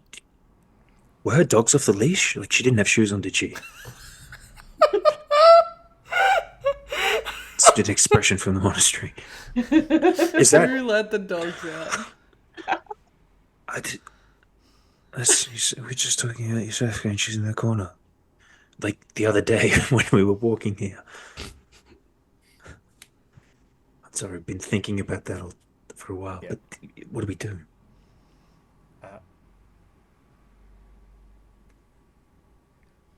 Can we get a sense? Can I attempt to do an insight check on Alicia's posture? Because she's talked about Iosefka before. I just want to get a sense as Marcus of what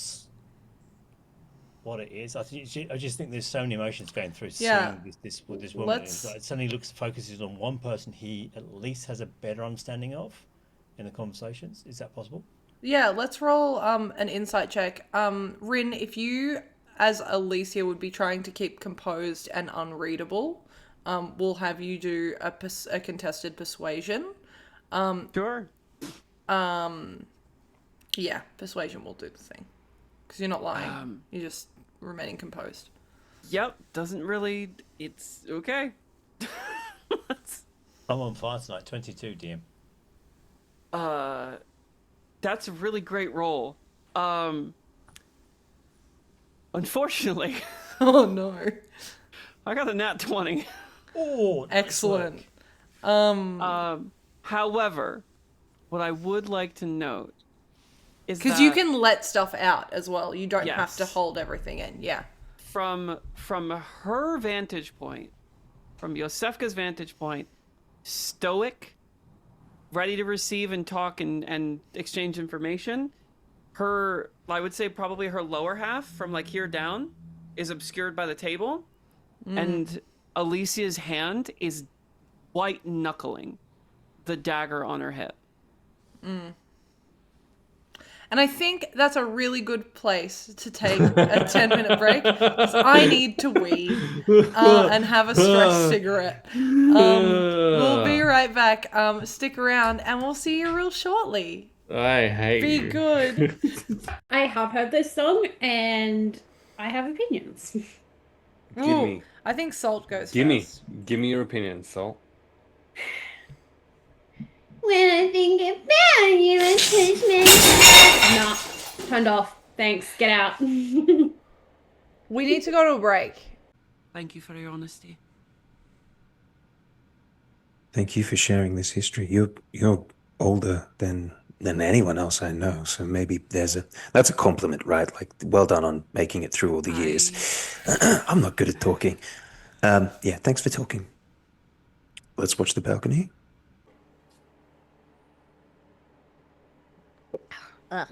Rose. Jenna needing like a lead up to hers is so fun. I have so much down this possible. Okay. much Cat hair in the shoe, so that's Fucking outstanding. I'm not gonna lie. The hot sauce actually made that good. Wait, you did a spicy shoey unnecessarily? Shut up. Great. Okay, I'm gonna do it this time. Ready? 3, 2. Marcus's thought is as follows: a tragic tale of a failed sister that's looking to get her ends, and she's going to be really upset to see the book in Grommy's hands isn't the book Grommy thought it was. How so? You remember when we went to the market and we went all that shopping? If you look at my items, I bought a book that was about the same size and shape of the book, DM. Oh, you fuck. When Grommy asked for it, it was a bit too obvious that Grommy suddenly wanted to be our friends. And Marcus is like, we've been horribly betrayed. Let's see who's doing what. Beautiful, sneaky bastard. I Holy love you. shit. So never Yes. going Yes. to. Yes. I don't remember what was the previous you puzzle because I wasn't here. That's It was- correct. Yeah, You- give yeah. you up. Yes. Never going to give you up. Never going to let you down. And with that, How do you want to die? old age, please. We're playing D&D. It's fine. It's not fun. I'm scared. Good. Everyone, tell Emily how much we believe in her in this moment.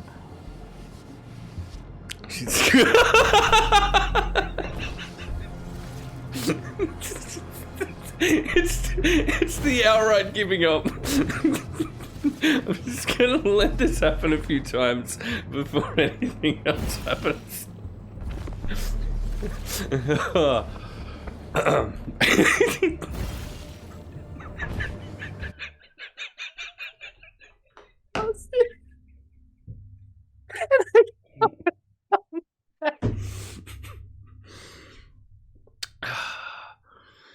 Oh shit.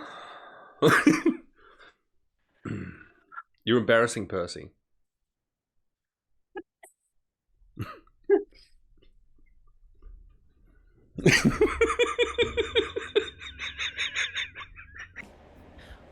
can handle a lot. My mom made me real strong. What's the strongest thing you can do? I could probably bench press you. Do you want to? Can we do that? No, absolutely not. Do not do that. I am fine. Thank you very much. I could bench press a bear. I'm real strong. Fucking okay, let's go. Obedient? What? What the fuck? Obedient? That's one.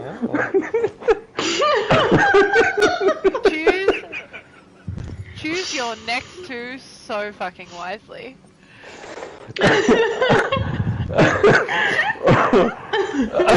And turn to face the guards that are approaching Marcus. Absolutely. She's gonna start approaching with her arms out to the ground. Okay. And as she's doing this, her dress, which we all remember was made of beautiful leaves, are going to start falling as though it's autumn. Okay. Her entire body is going to become covered in vines, and as the vines fall away, her armor and all of her weapons are back. Excellent. She's going to stand in front of Marcus with her D10. shield on one arm and her sword in the other, and she's going to widen her stance with her sword towards the guards, and she's going to be like, come on, boys. Ahoy. Hi. Hi. Cool, Hi. come in to my party entrance. And Back door. Thank you. That's the anus for me. Is like that's what a god should be. Sorry, say that again. This is Yeah, like the what? Could you just repeat that one more time? I look. Lady Belle, who is this company that you keep? I kind of just found him in a tavern one day. Fair. In the end, I got that. I've got truly so many problems. I got 99 problems and Promethean ate one. Listen, I also have 99 problems, and Promethean is most of them. Darling, where would I hang from? Me. Oi, give us your shoes, bruv. Our shoes. I'm not giving you my shoes. These are Like nice shoes. shadow I give you boxing the whole inspiration time. off the bat because I fucking love it. Yes. I've never seen a puppet say "give us your shoes" in my life. Hey, Minge, do you want to explain your complex backstory to us while we're waiting? No. What about Okay. you? Why? Hey. Why? Your own fucking boat. Why? I'm not crazy, I just got power word killed. So, with a very blunt knife and a lot of tears, Blue painfully, slowly cut off her best friend's arm to save his life as a child. And even to this day, if she closes her eyes to go to sleep, she can still feel and see, like, just, you know, what it's like to cut off someone's arm. The one thing she would change about that is that despite her efforts and despite everything it took, she cut off the wrong arm and her best friend died anyway. So, if she had to change anything, it would be to go back in time and pick the other arm.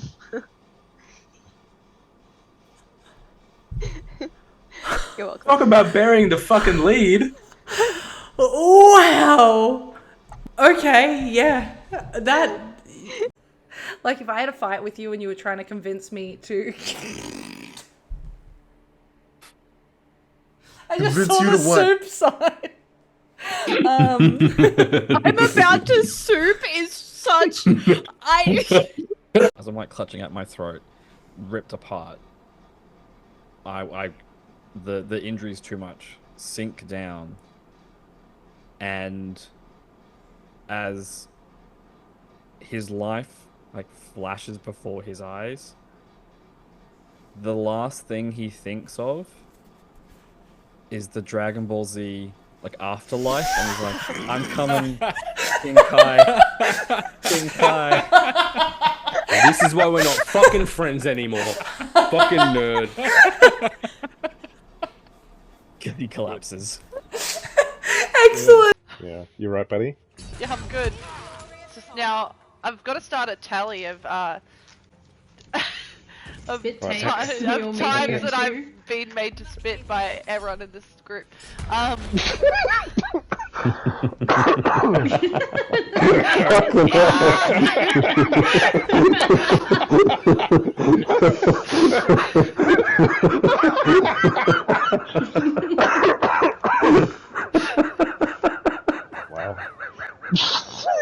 Stop it. Oh.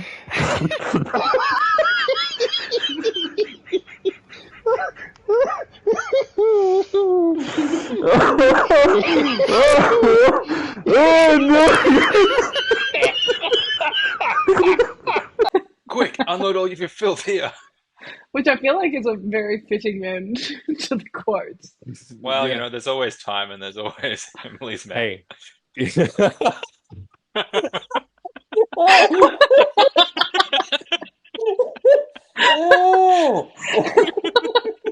Oh no! I have heard this song and I have opinions. Gimme. I think Salt goes Gimme. first. Give me your opinion, Salt. When I think about you and touch me. Nah, turned off. Thanks. Get out. We need to go to a break. Thank you for your honesty. Thank you for sharing this history. You're older than anyone else I know, so maybe that's a compliment, right? Like, well done on making it through all the years. I'm not good at talking. Yeah, thanks for talking. Let's watch the balcony.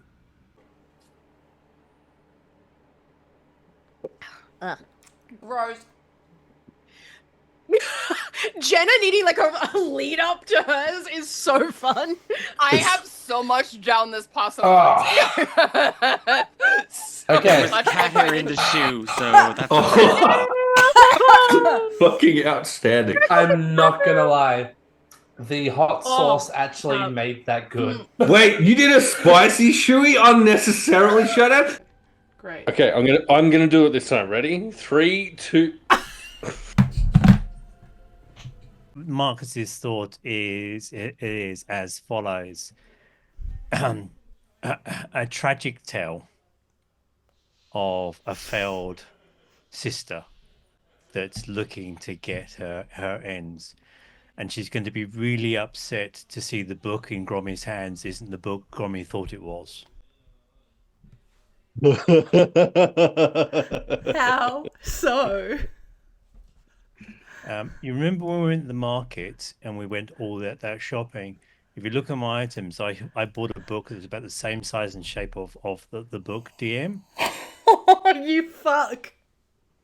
And when Grommy asked for it, it was a bit too obvious that Grommy suddenly wanted to be our friends. And Marcus is like, we've been horribly betrayed. Let's see who's doing what. Beautiful, sneaky bastard. I Holy love you. Shit. So never Yes. going Yes. to. Yes. I don't remember what was the previous you puzzle because I wasn't here. That's correct. Yeah, give you up. Yes. Never going to give you up. Never going to let you down. And with that, How do you want to die? old age, please. We're playing D&D. It's fine. It's not fun. I'm scared. Good. Everyone, tell Emily how much we believe in her in this moment.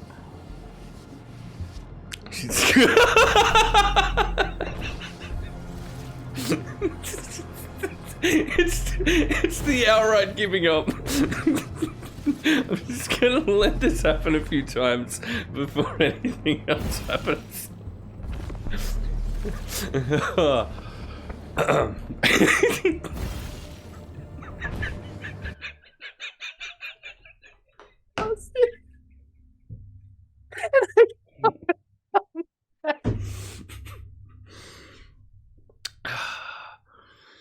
Oh shit. You're embarrassing Percy.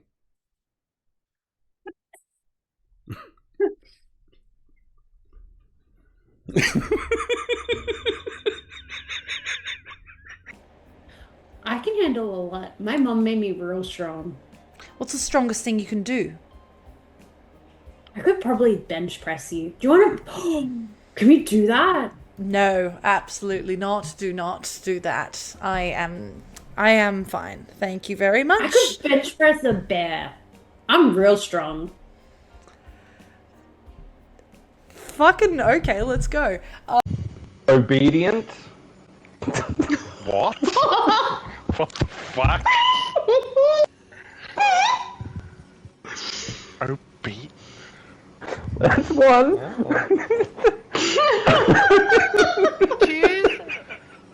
Choose your next two so fucking wisely.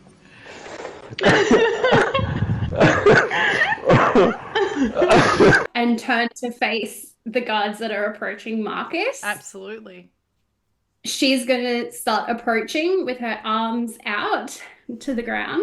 Okay. And as she's doing this, her dress, which we all remember was made of beautiful leaves, are going to start falling as though it's autumn. Okay.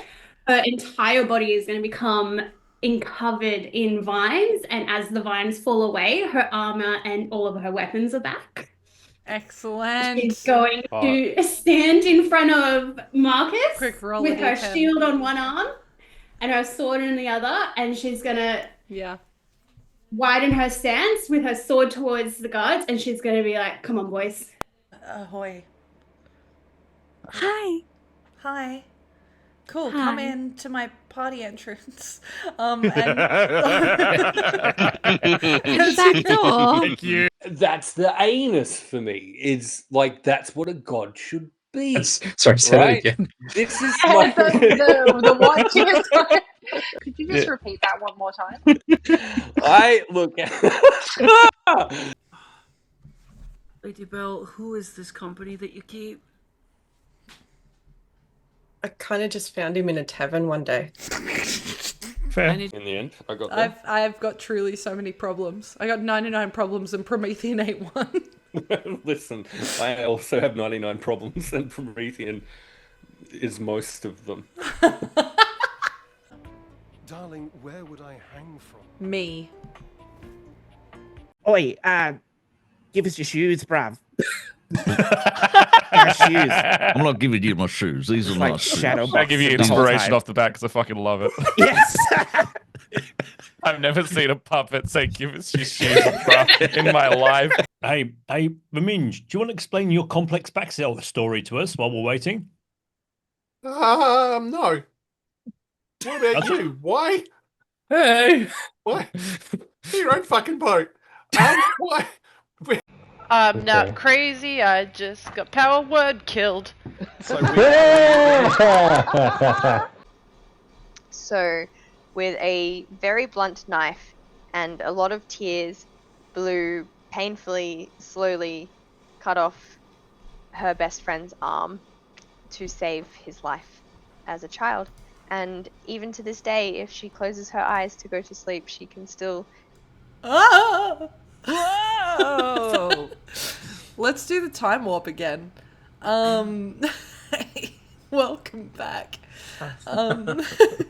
It's all fine here. No one's stressed or concerned about it. Why are you lying? I'm not. I'm genuinely not stressed or concerned.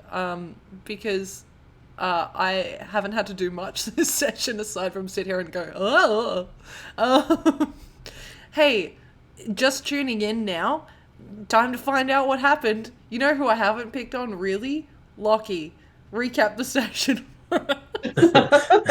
In as few words as possible. Previously on Hexes and Vexes, we returned to Boys' Night. My feelings got hurt, brother. Girls' Night. My feelings got hurt, sister. Tavern. I want my money back. Scene. You started with a lot of words, and then I saw the pivot.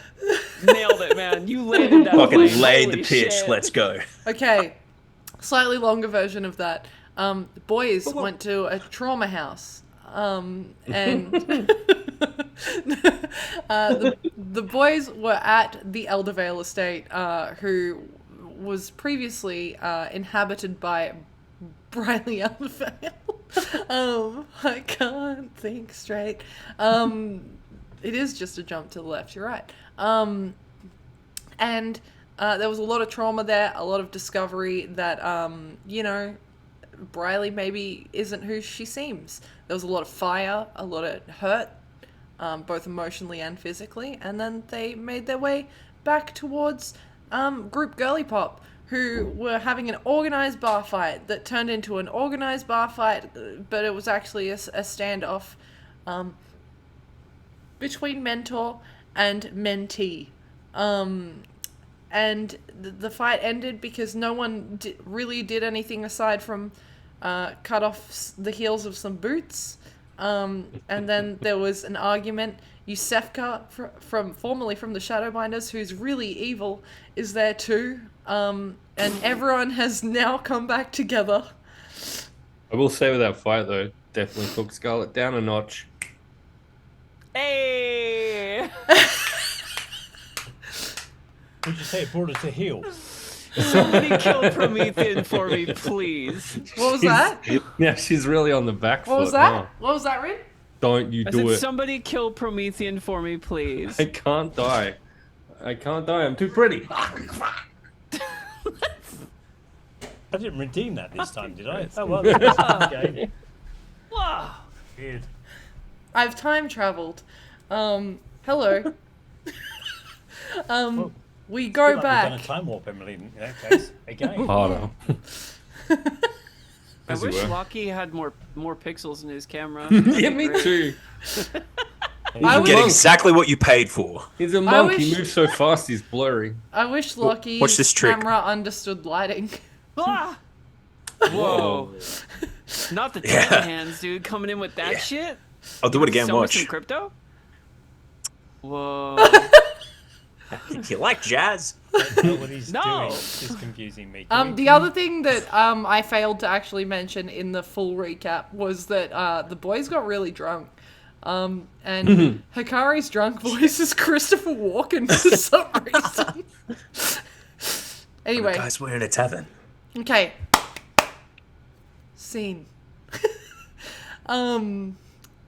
We jump back in with Alicia looking very like poised from the top half and very much like white knuckling a dagger underneath the table as she sits opposite Iosefka.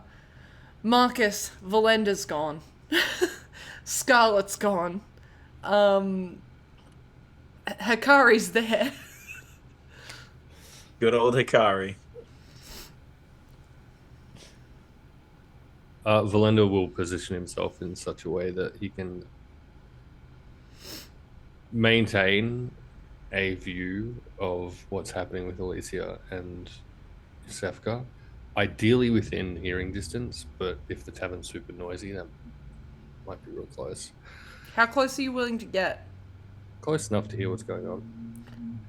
Yeah, but getting closer is gonna be more difficult, only because Rin did specify that the booth in the corner was away from everybody. Cool. I mean, you're invisible. You don't technically know that Iosefka has true sight. Correct. He will assume that he's hidden successfully. He's So is this booth then positioned in such a way that he could position himself essentially completely obscured from their line of sight, but still here? Like behind the booth?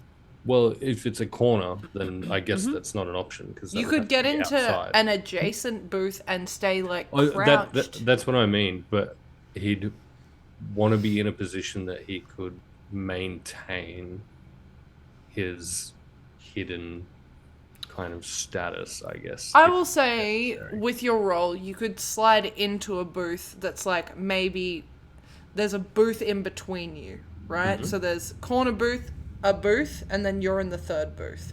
You will be able to make out most of what is said, depending on the tavern. So if they do actually set it on fire, pissed at the fight, then we could be in trouble. But Yeah. okay, no, I'm happy with that. That's fine. Marcus, Hakari, Alicia, what are you three doing? I am waiting for Iosefka to speak. Cool. And if enough time passes by where she does nothing, I will... Well, we'll get to that. What are the other two doing first? Hakari, what are you doing? I feel like we haven't established what you've been doing. A lot of what Hakari has begun to do would be like he's watching Marcus, but he's also got this like awful sensation that like anything at any moment could just go south. So he's sort of listening. The patrons in here, are we looking at what sort of like social demographic? This is considered like an upper middle class tavern. So like, you know, it's not like super fancy or anything, but it's not like a dive. Okay. What's the sort of general vibe at the moment? Like, we came in and people were like disappointed because of the fight or what was playing out, but is there sort of the drunkard bounce back where everyone's sort of like, whatever, let's just It's a get 50-50 it's not even 50-50 split. It's like a 75-25 split. Sure. 75% of the tavern are happy and enjoying themselves, except for that one dwarf who's arguing with a couple of people about their bets. Cool. He'll just do a bit of like an active, I guess, perception check, if I may, to sort of clock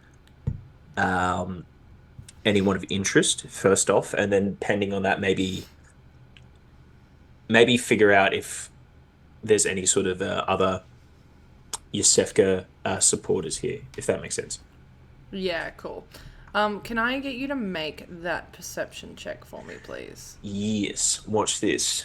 They call him Hakari, the most perceptive. Fucking not for any reason, because that's only a 13. Can you just repeat Can you just repeat your whole thought process just there? Yep. So, general vibe picked up, like that was cool. 70-25 split. People are generally happy. He's just scanning the room for anyone of interest with the perception check. So what would a 13 get him on that? Yeah, look, no one really is trying to hide or anything, right? Cool. Like, you see a lot of kind of similar things. You see this halfling group as you saw them. You would catch sight of two different people that are the only other people sitting alone in this tavern. You would see a high elf, like an olive complexion, these amber, almost like glowing eyes. They're just kind of bright enough that they almost look like they have a glow to them. This like long kind of ringlet blonde flowing hair that goes down to almost the small of her back. Okay. And she's kind of shuffling these tarot cards out on a table, and then writing notes next to her. The other person you would see, who I don't believe you ever met them. You would see a human, male, auburn hair. Looks like they are dressed like they are attempting to be kind of not stealthy, but they're not wanting to be overly perceived. And they're just kind of observing, looking towards the door where Scarlet has left, and then back towards your friends. Okay.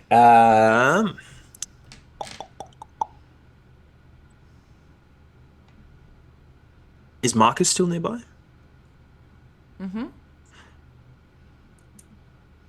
Marcus, My buddy, I feel like perhaps we should get a drink. You should walk with me to the bar. Shout. Marcus turns to Hakari, stares him straight in the eye and says, "Breathe, Hakari. Balance is not stillness. It is choosing where to stand when everything falls." Bardic inspiration for that moment. As part You're of it. so wise. No, you had that written down in one of your books. I've just taken it from it. It's great. Thank you. I'm so wise. He gives you back that scroll. It's great. Really, did so many things. My old mentor is the very lovely lady there. Oh, okay. I'd rather her not burn to death in whatever's about to happen next. Can I? Good idea. Can we go and talk to her? Yeah, absolutely. Introduce you. Yeah, while we head over there, this gentleman right there, and I'll eye him, just sort of, he was watching Scarlet leave, and then he's kind of eyeing everybody else. Yeah. Is that right? You know, that person in the bar where you say, "Don't look over there," and they go, "Look over where?" Can I see who he's talking about? You can, and you recognize them quite well. This is Jonan. Oh. Who's that? Oh, yes, we know who he is. Good. I should tell Scarlet. It's okay.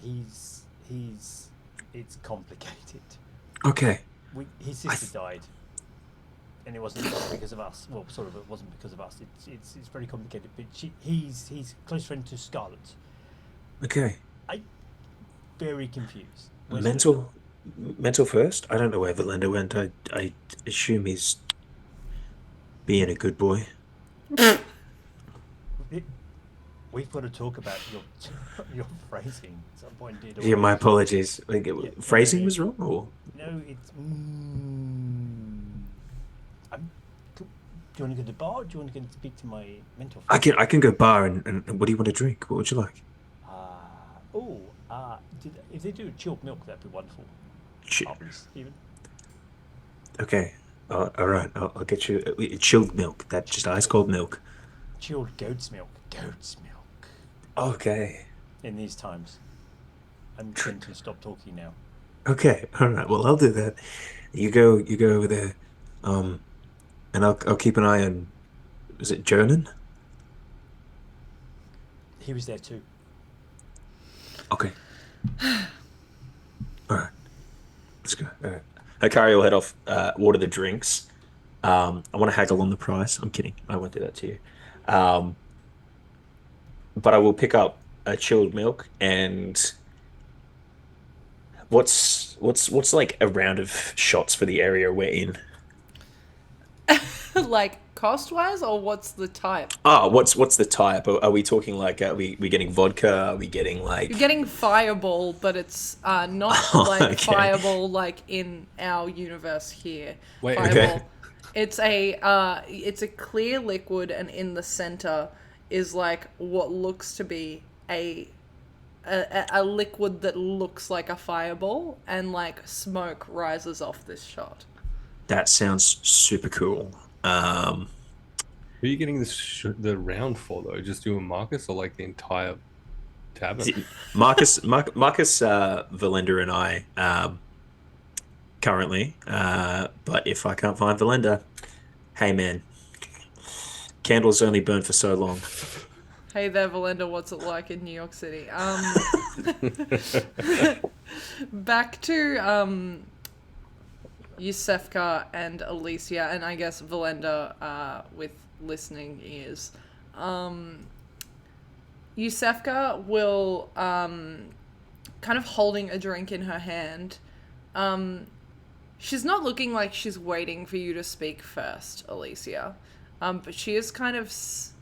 there is a satisfaction you sense coming off her based on, like, the events that have unfolded.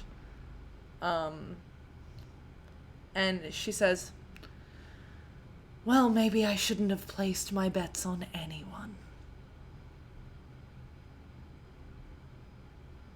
It's a nice trick you pulled.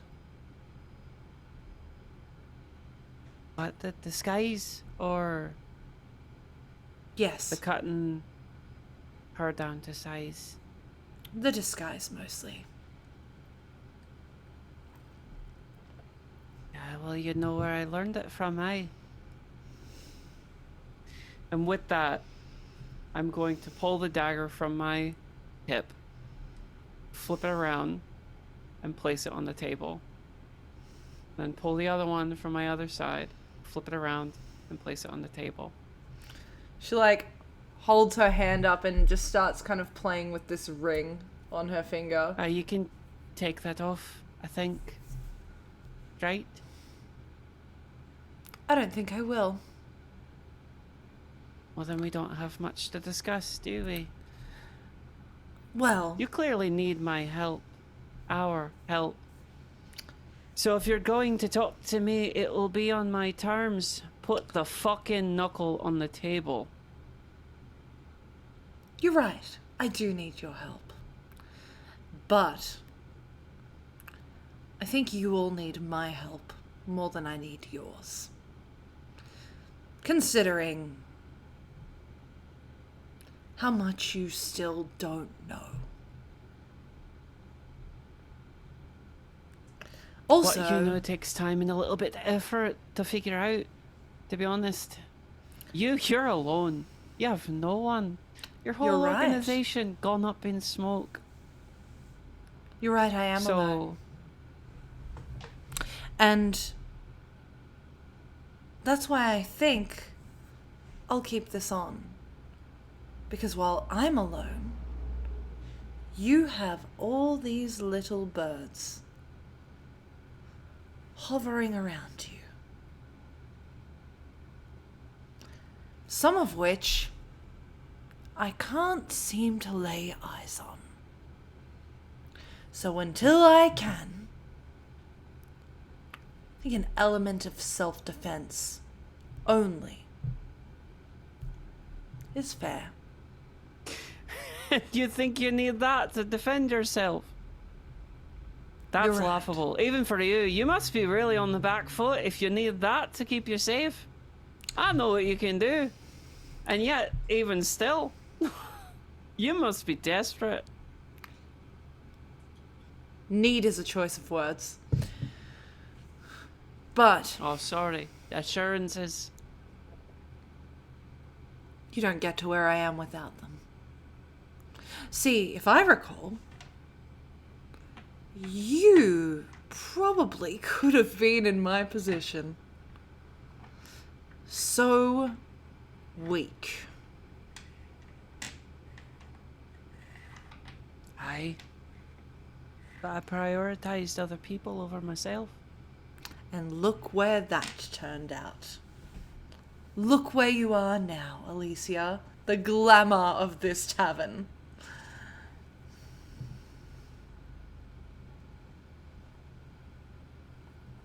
You may have all the power in the world. Not all of it, not yet. As I've said before, you're alone. I'm not. We have bigger things to worry about, Alicia. Aye, indeed. Indeed we do. Namely... So what brings you to this ex-Shadowbinder's doorstep?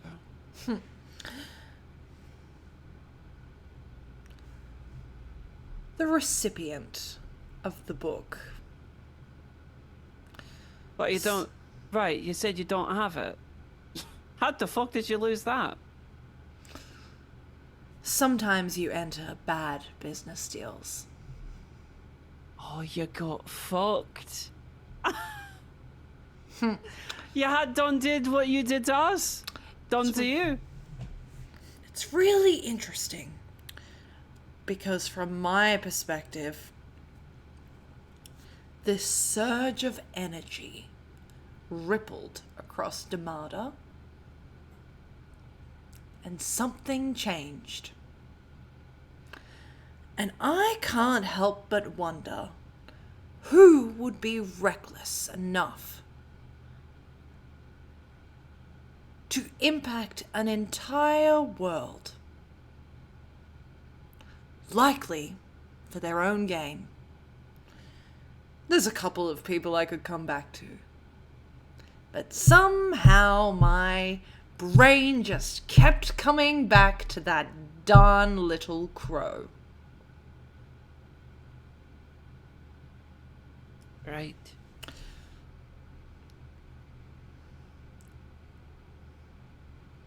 You're talking about the moody one?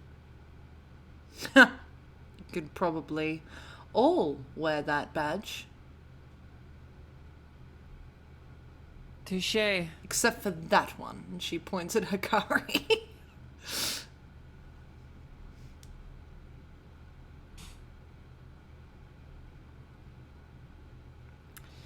I have no interest in playing this back and forth game. You want the book, or your friends want the book. So do I. Aye, but I think the reason why we want it is a little bit different. See, I thought the same thing. And then I thought about the alternative. And the hands it currently lies in. And I couldn't help but think, none of us want it in her hands. What, so you'd burn it? If we were to find it, you'd happily let it go? I didn't say that, but we could find a happy medium solution, I'm sure. But there is no happy medium here, Iosefka. If we get the book, it's gone.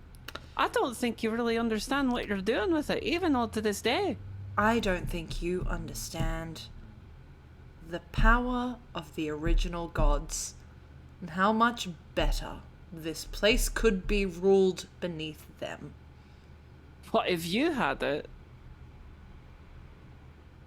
Why not? Well, you didn't make it. So you'd have no respect for it. You're right, but would you? Here's the thing with the person that has it now. It's interesting. They knew so much about it before they even held it. Because they come from the bloodline of the gods. I'm sorry. What? Oh, I'm sorry. Did I stutter? Oh, cut the crap. You know exactly what I mean. Fuck, I was your superior for how long before you finally took over? Cut the crap. Speak directly. And at that point, Velendar's going to vault over the top of the booth beside these two, with 2 stolen drinks from a nearby booth, landing next to Alicia. Places one next to Alicia, one in front of himself. Oh, I assure you, in my experience, Alicia is superior in every way. Now you're saying... Sorry, I couldn't hear that. Sorry, I couldn't hear that over... That's right. Your death. Or, not yours, but the death of your friends. Interesting how you brought them back. Isn't it? When I say you, you don't have that power. And yet here they are. And yet here you all should be. I'll start talking when you're all here.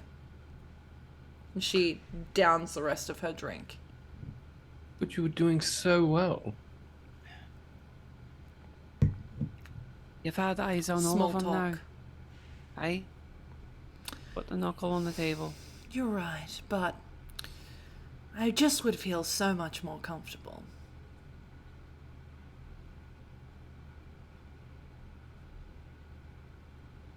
Suppose we can't stop you either way. You could try. No folly when I see it. And I'll Well- motion over to Hakari, who, with a 21 passive, there ain't no way I'm missing you. Plus with the finger point, just ushering you over with 2 waves of a finger.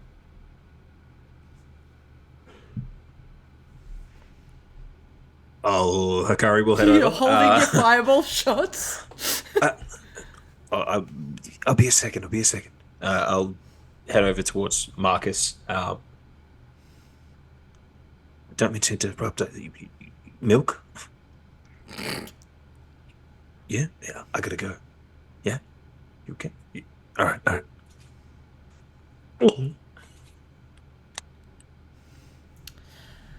Hey. This is all you're really gonna get. The others are indisposed. I'll take the studious one as well. In your head, Marcus, if you're not too busy, come to the corner. Do you message back? Would you want me to bring Scarlet into the conversation? If you can find her. I can. Well, I can. I can. And Sure. through the powers, I will message Scarlet. Casting message. No, that's it. I'm doing the 120-foot one where it's like Scarlet. Are you there, Scarlet? Scarlet? Marcus. What? We're having a meeting in the bar with Iosefka. Okay. Could you pop in?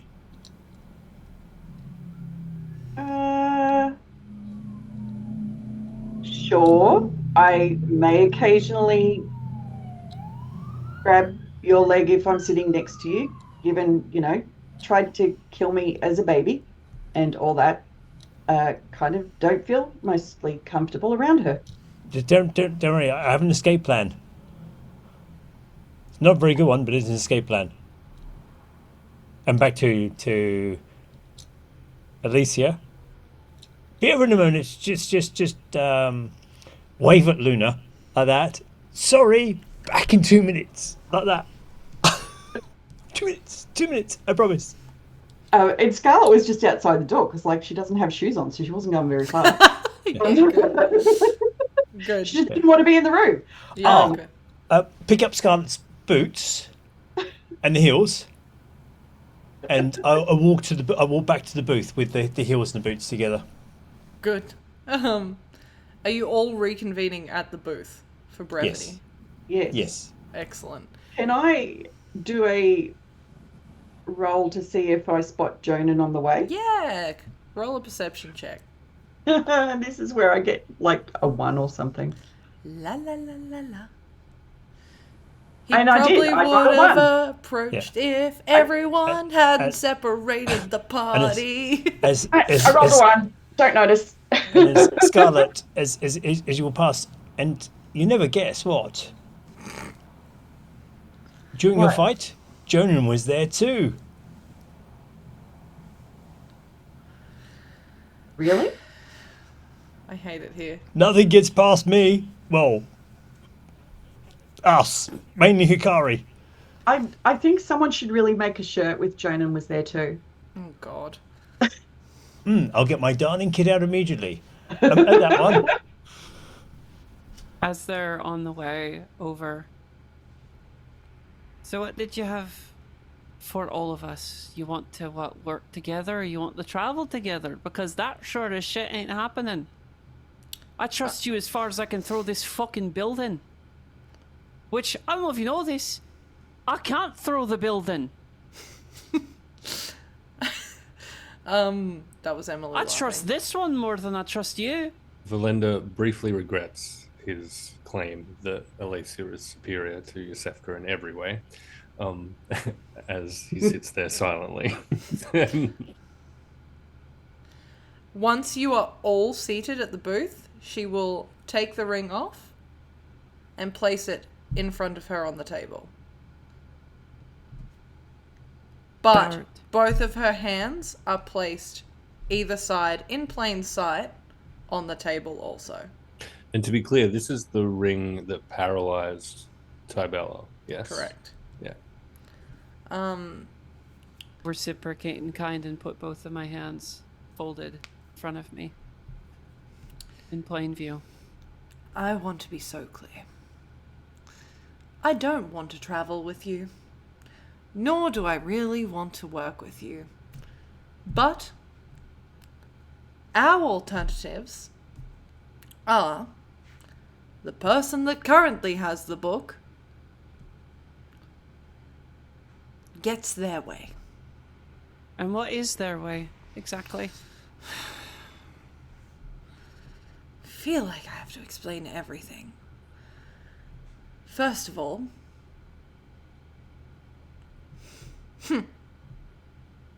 you know, it'd be really silly for me to lay all of my cards out on the table. What do you want as compensation, then? I don't want compensation. But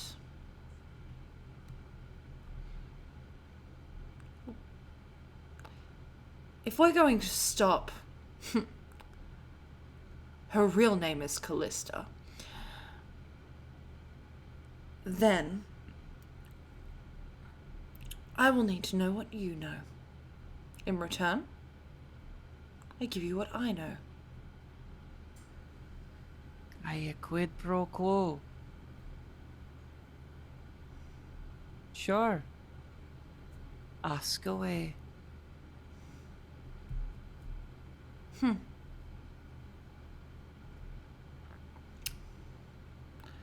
What do you know about the book? All of you. Well, I have read it myself. You know that well enough. Not enough to glean much, but enough to do things that I shouldn't be able to. I know that it's connected to what came before. And I know that if we want any chance at normalcy in our world, it needs to go away. But that's putting it a little bit concise considering the 600 some odd years of what I know about it. Most of which you do too. Yes. Velendar? Hakari? Anyone?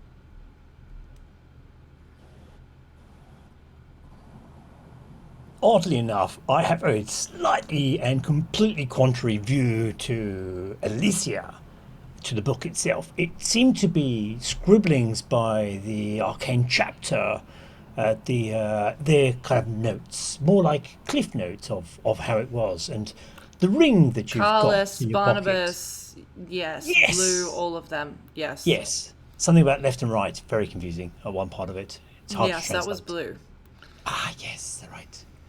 And the rings themselves and powers, and the one that you've taken that belongs to Hakari, for example, that one is... So the rings of powers?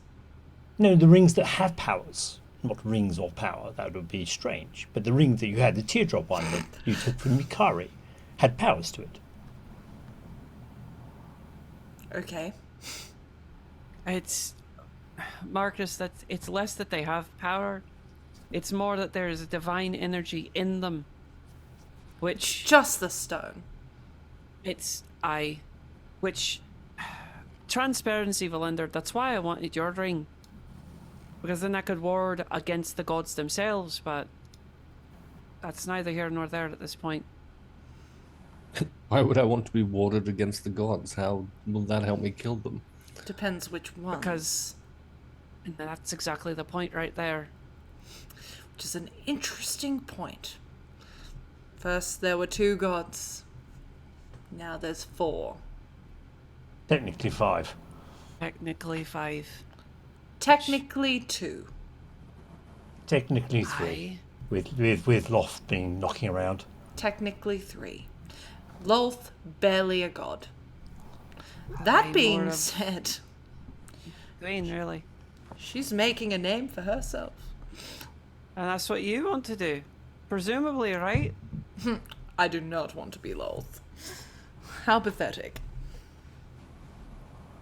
You know she approached the Shadowbinders, right? I did. No.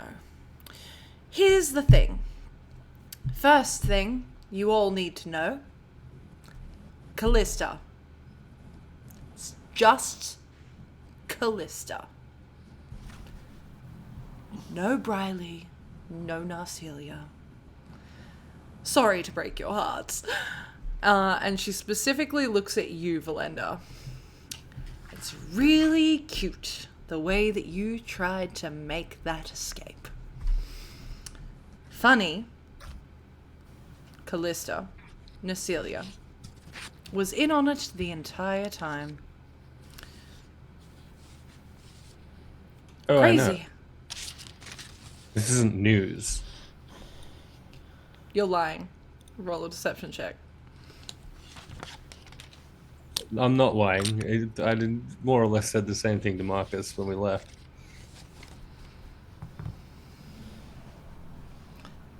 Make a persuasion roll then, because you don't know everything. True, absolutely correct, but I will 1000% try and convince this bitch that her information that she has just given to me means absolutely nothing to me. She's gonna roll insight against you.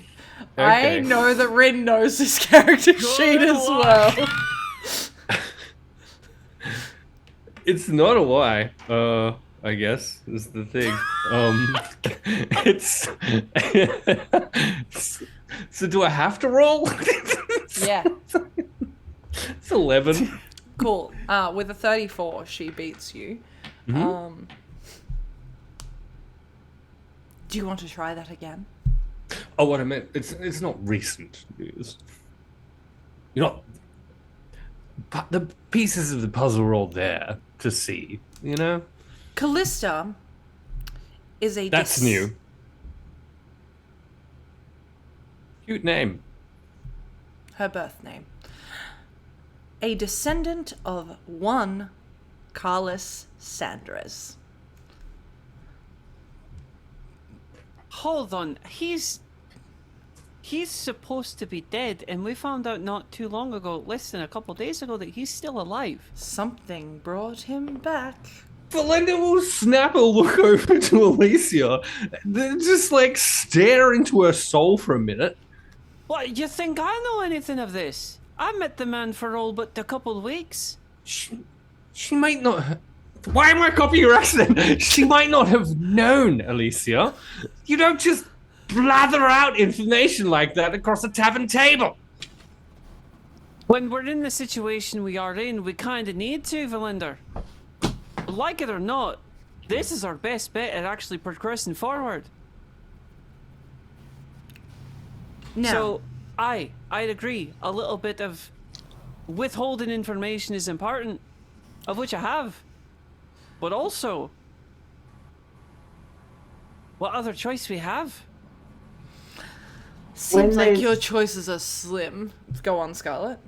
When there was silence after they start talking, Scarlet will just go, the someone that brought him back was one of the two original gods. Velendar will turn to Scarlet and stare her down with daggers in his eyes. Did you not just hear what I said to Alicia? Can everyone hear that in both mics? Because I think it's funnier if that happens that way. Yeah, buddy. I did. I'll again, turn to Scarlet. I didn't provide the full amount of information, just the one piece of it. I'll turn to Scarlet, and also, I did say to play some of the cards close to the chest. And again, that was only one card in the hand. If you think, I think, any of you, or even Carlos himself, would be capable of bringing him back or himself back, then you are sorely mistaken. It could only be the power of a god. Sorry. And all I did was confirm that it was one of the two, not one of the four. So again, I chose which card I put on the table. Carlos Sandris. And this is a thing, if you read the book, you would understand. See, he being one of the few that saved the world,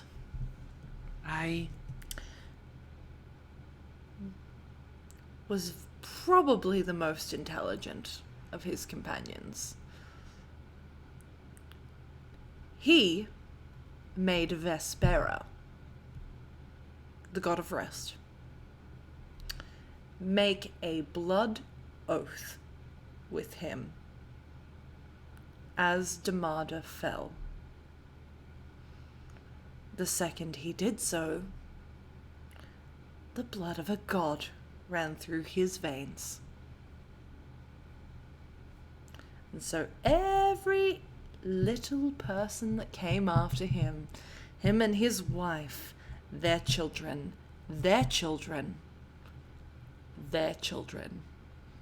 all descended from Vespera.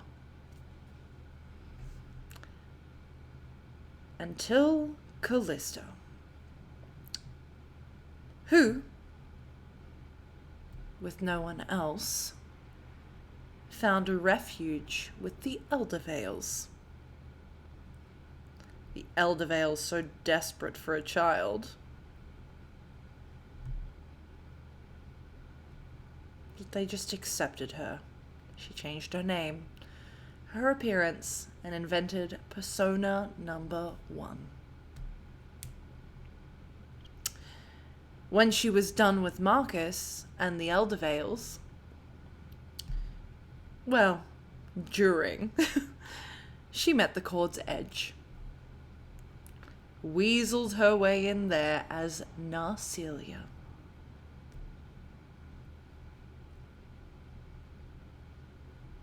Where she met you. She points at you, Velendar. It's interesting. She considered making a deal with your parents. Then decided they were too much of a loose cannon. So she used the Cord's Edge instead. And the Shadowbinders. See, she wants to bring the gods back too. Here's the interesting thing. She knows something. Cards, actually. Never mind. Play your hand. So... well, that's interesting, isn't it? It's very interesting because every time she needed to cut a loose end, it was all too easy. And Hakari, you came last. Well, during, actually. So she adheres to the old Shadowbinder ideal of trying to bring them back. How does that differ from you? Didn't you want to bring them back as like some kind of bargain? Oh, Alicia. Cards. Well, if you want to get anywhere, questions beget answers, beget understanding. I've played an ace. I'm waiting for your hand. Or do you three boys need a minute?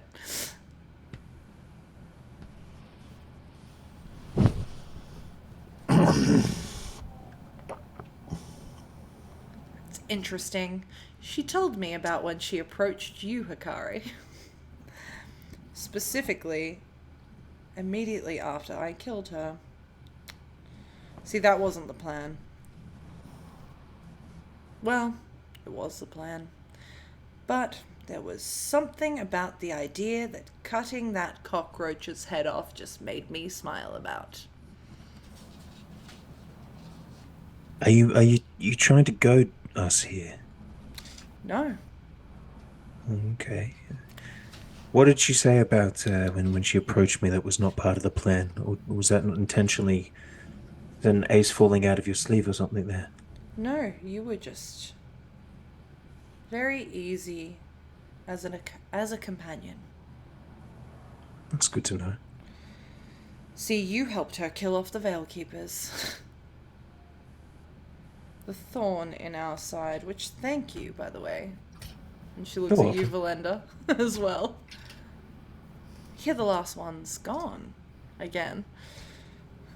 Thorn out of my side. It's very easy to hear things incorrectly.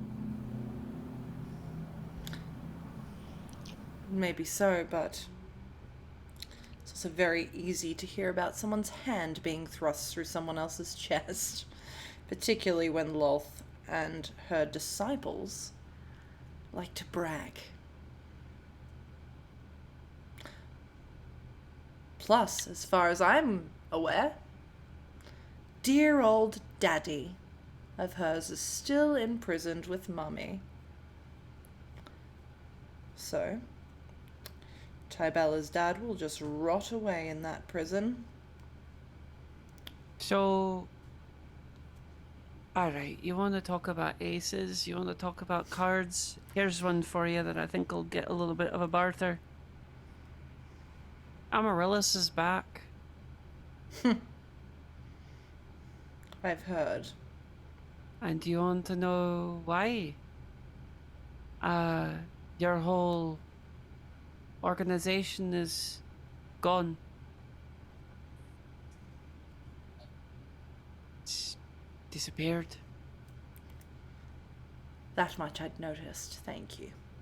Well, strangely enough, not you. Which I do find very curious. And not me. Which I know I've not been a part of for some time, but I still have the mark.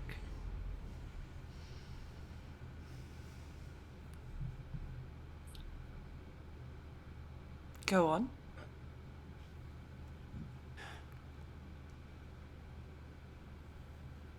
I don't know the cause, but I do know that when I pleaded for this one's life, pointing to Marcus, when he was brought back and we found our way down south, that's when we got the news that you were gone. So logic would dictate that her coming back might have had something to do with them going away. And you losing your organization. Now, unless any of my other compatriots have more knowledge on the matter, that's the best I can give you. Mights and maybes, but nonetheless, one of the prime is here, and I'll usher Marcus forward as a little bit of proof. And I'll gesture to you, Marcus, your hand.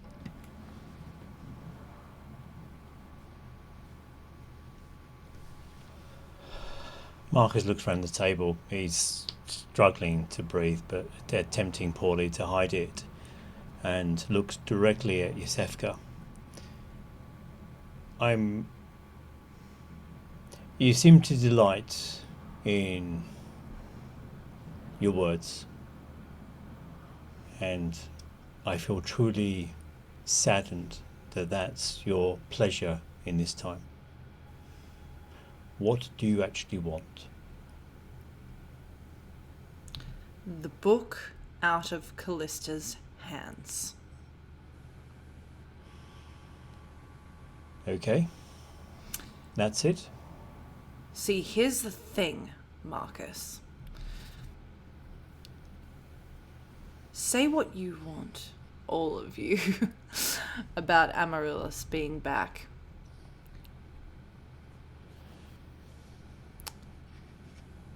Not her full power. Tell me, have you, any of you, conversed with any of the 4 deities of Damada recently? I've never tried. Define recently. I would say your lifetime is recent enough. Well, I believe so.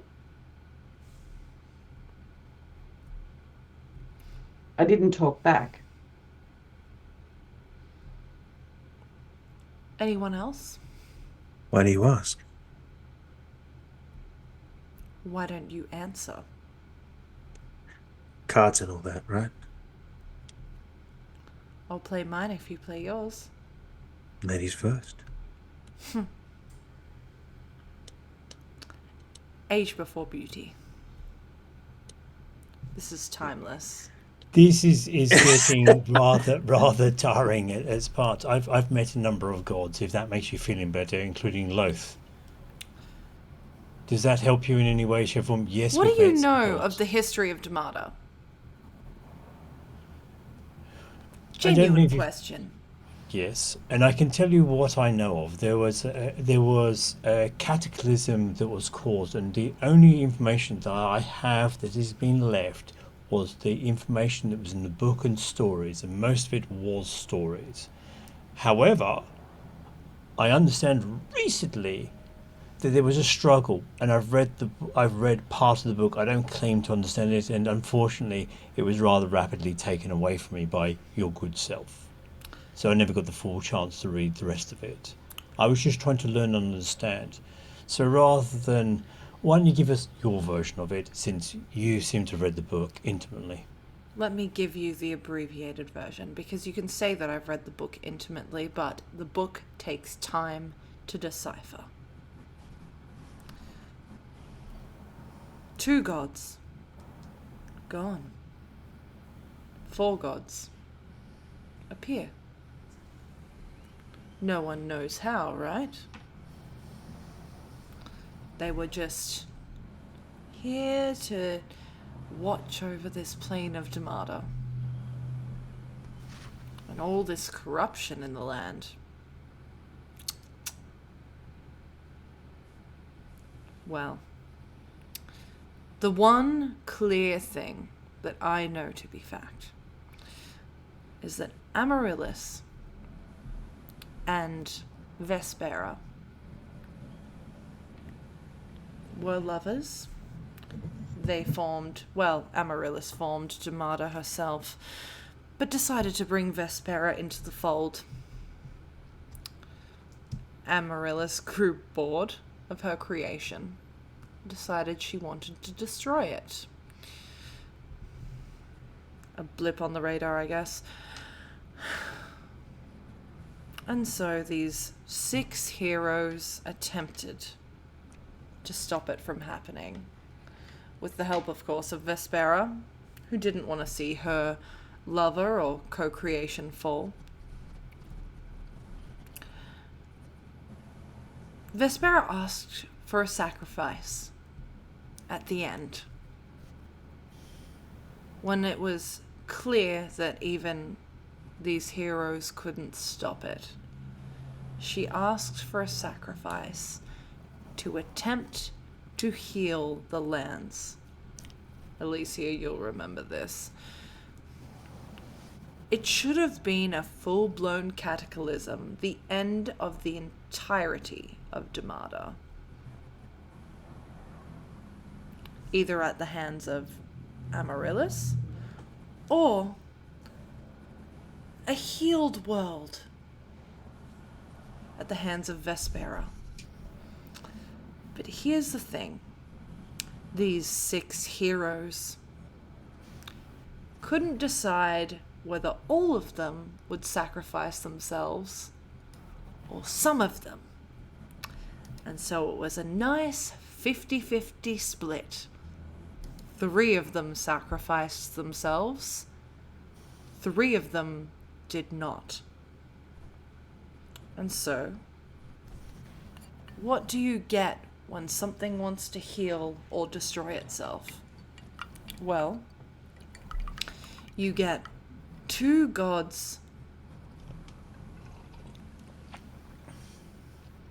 struck down by haywire magic. These 2 gods splintered into 4. 4 new parts, new entire entities that have no idea that they are half of the original gods. Matisha, Delane, Nailani, and Thalassa. Just separations of the souls of the original gods.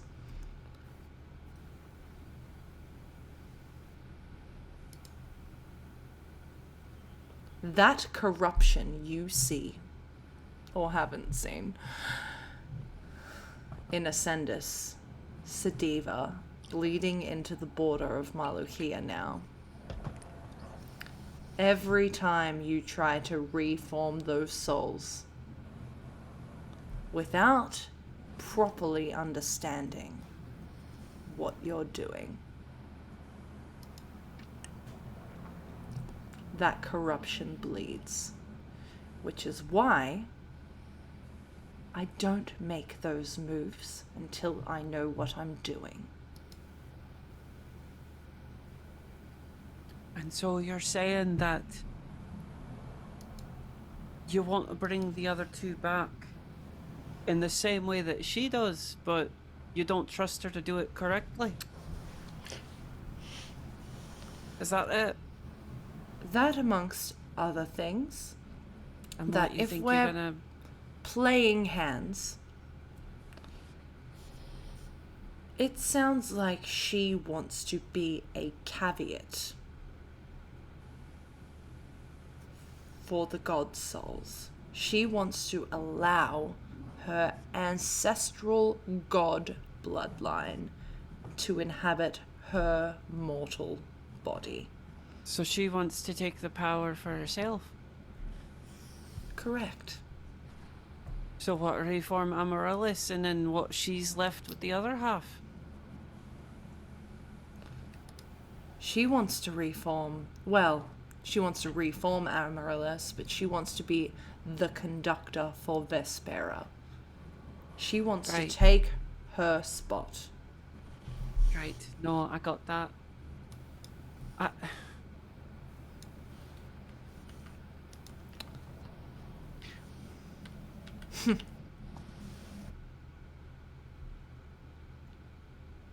Everything I know about Amaryllis, I can't believe that she actually would want to destroy everything. Everything I know, everything that I grew up with, is the counter to that. And honestly, I think it's a load of bullshit. She even mourned the loss of the world when I spoke to her. And you're telling me that she was somehow the orchestrator for our undoing? Have you ever seen that the entirety of the Shadowbinder's goal has been one of folly? That would be bringing about the creators that brought about our own destruction. Have you seen a child throw their toys out of a cot? I suppose you have, and she looks at Velendar. Are you implying that she looked at us as mere toys to throw away? Once upon a time.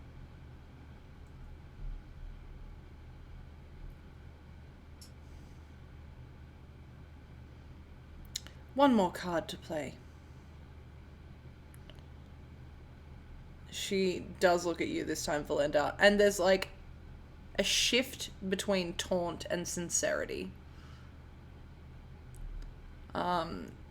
And she says, "Watch out for Mummy, dearest. She seems to be forming an army. With a very unexpected group of people."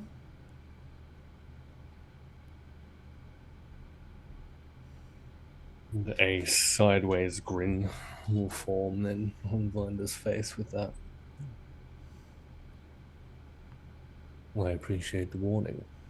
If we're talking cards, a wild card then, perhaps. Surely, if the destruction of the original two gods of Tamada leads to its ruin, then the recombination of these splinters, these echoes of divinity, would lead to the very same. This is a no-win situation. No. Whilst these gods exist. Would you agree? No.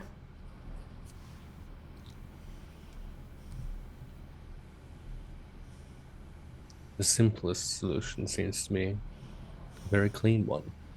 Remove them from the equation. You can't remove what already exists. But we can choose not to play. And then what? You destroy the book, but Callista's already learned what she needs to know. Then we get rid of her You too. get rid of Callista. Someone else comes along. Carlos is alive now. Well, Who then else we of kill his him kin? Too. We get rid of the god bloodline. Who else of his kin is going to try the same? You want to erase an entire bloodline? And then there's your sweet little Tybella. Interesting, founding the Veil Keepers. I'm sure she didn't tell you of her bloodline. Head snapped to Velendar. That of one Amaryllis. Her family descended from the same god that took down this world originally. Put her on a pedestal all you want. But she is just as much scum as Callista herself. Glad that she is erased from this mortal plane. Keep her name out of your filthy trash bag hoe mouth. No. Then we are done here. Then I'll see you on the other side. And Velendar will rise and leave and once again attempt to disappear into the crowd. Iosefka will re-adorn her ring, as now someone is not at the table. She will stand and say, "You have most of my cards." Sit down. Just sit down. No. Obviously, we're at an impasse. You can't do what you want without us, and we can't do what we need without you. Stepping away isn't going to get anything solved here. Oh, I'm not stepping away. But I think you all need a chance to rekindle your friendship. And so, tomorrow, midday, at the bazaar, just near, and she looks at you, Marcus. The Tent of Tarot. I'll see you there. You don't show, and I'll assume we remain enemies. Aye. And she will stand, pull her hood up, and then disappear in shadow.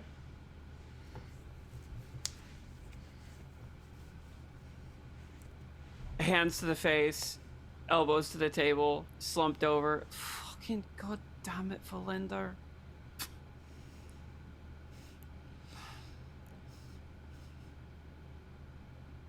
And I will just stay there.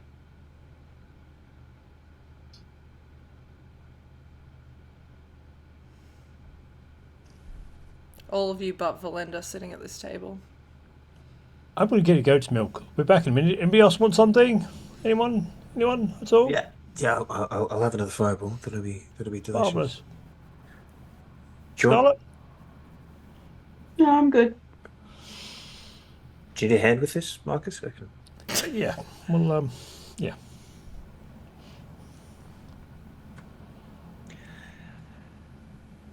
Velendar.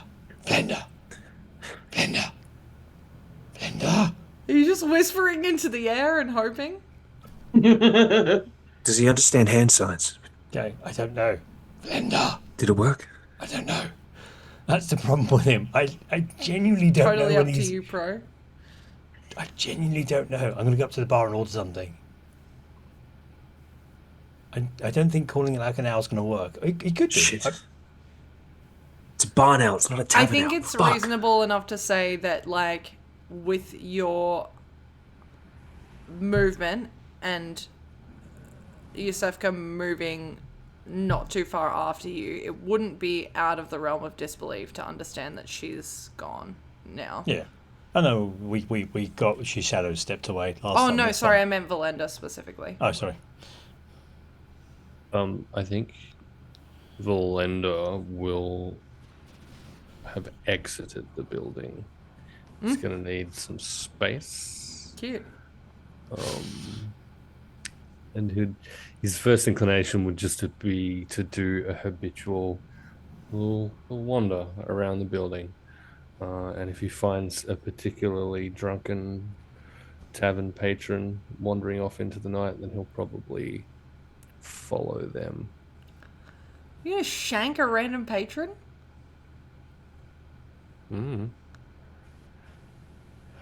Okay, cool. Team, if Scarlet's not gonna, if Scarlet and Alicia are gonna hold for a minute, then there's an opportunity. Marcus would like to drag Hakari too, since they both left to the bar. Yeah, go for it. Hakari, yeah. I'm not a big one for coincidences, but given one of my mentor who is into coincidences and read cards is literally sitting here, and Iosefka told me to, would you like to meet Luna first before these cosmic events come up here? And I just need a moment to be a little bit less, panicky about being, I don't know, whatever. Velendar? Yeah. Let's do that. Let's do that. Okay. And take a drink over. Take a glass over for Luna, and Velendar. And then sit down with her. Just okay. And then go up to Luna and say, "What a pleasure to see you again. Would you mind if we joined you?" Oh, no. I mean, you already have, but that's fine. Yes. This is my remarkable friend Hakari, a scholar and a monk that has travelled from all the way from Ascendus. I'm Luna Sol Aurora Tarot. Pleasure. I am Hakari Zai of the Five Winds Monastery. Pleasure's all mine. I'm not with a monastery, but my dad invented tarot cards. Did he? That's exciting. Are you good at using them? Yeah. I've never had them read before. Can you do me? Yeah. Okay. Cool. Is it custom to like a copper? for this, or is it on the house? I'm rich. I don't take payment. Must be nice. Pick a card. Middle to the right. Roll a d10 for me.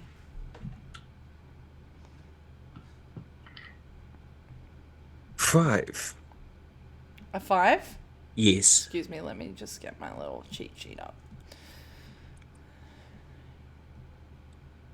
You die immediately. Your soul is taken to the following plane. Shit. Oh, hold on. Let me just... sometimes they stick together. There's this one time where I threw them in a tavern because my companions, who were all terrible, terrible people, right. just, you know, they were being mean and said they didn't believe in them, so I threw them away. Anyway, you pulled the urchin card. The urchin card? Yeah. It basically is a reminder of your growth. You started in a place. And she will... And then touch your forehead with her licked finger. It's warm. I feel like you're kind of from around here. Like, not here, but like this kind of area, right? You like grew up there. But you've seen so much since then. Yeah, I have. You've seen a lot.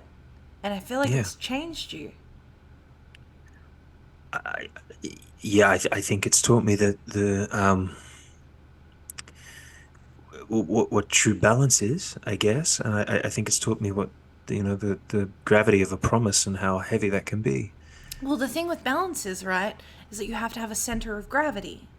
Yeah, and correct. The center of gravity is kind of like where you began. And so this is a reminder of that. It's like an omen of the past. Yeah, that and sounds remembering the journey that you came on to be here. And that sometimes finding new center of gravity is also okay.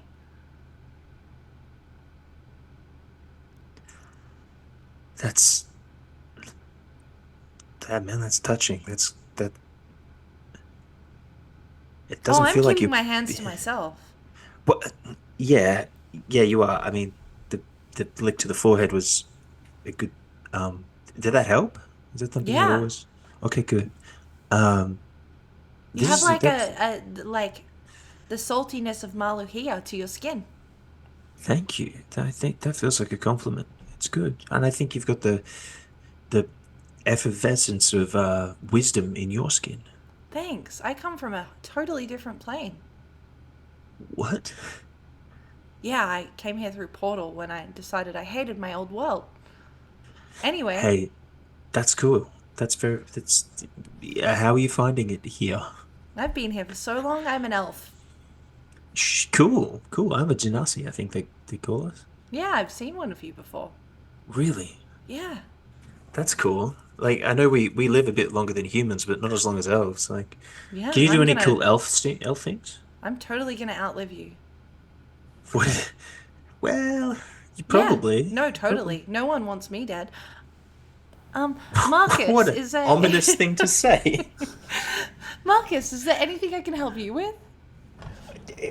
Luna, as you know, the tarot cards always were beyond my skill to fully master, comprehend, use properly. I think I last used them to stop the window rattling.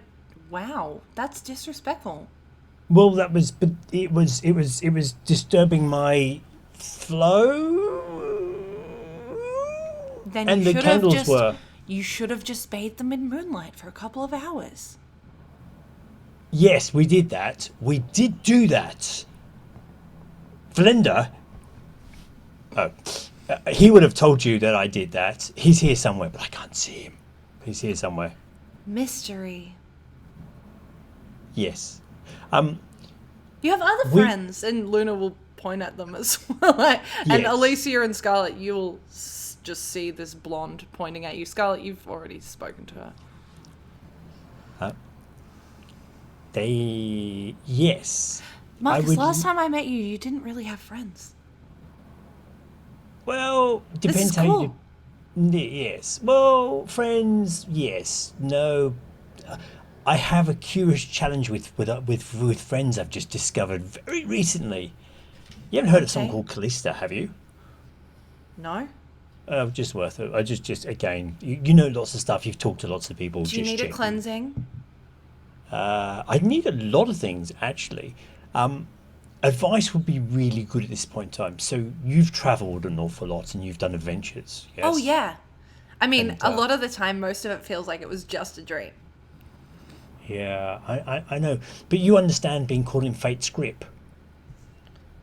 No, I've never heard that terminology in my entire life. No, I mean being in the grip of fate, just holding you, dangling you almost, for example, in a state. And that's where we are at the moment. When I think of dangling, I think of my parents being cut up into little pieces like puppets.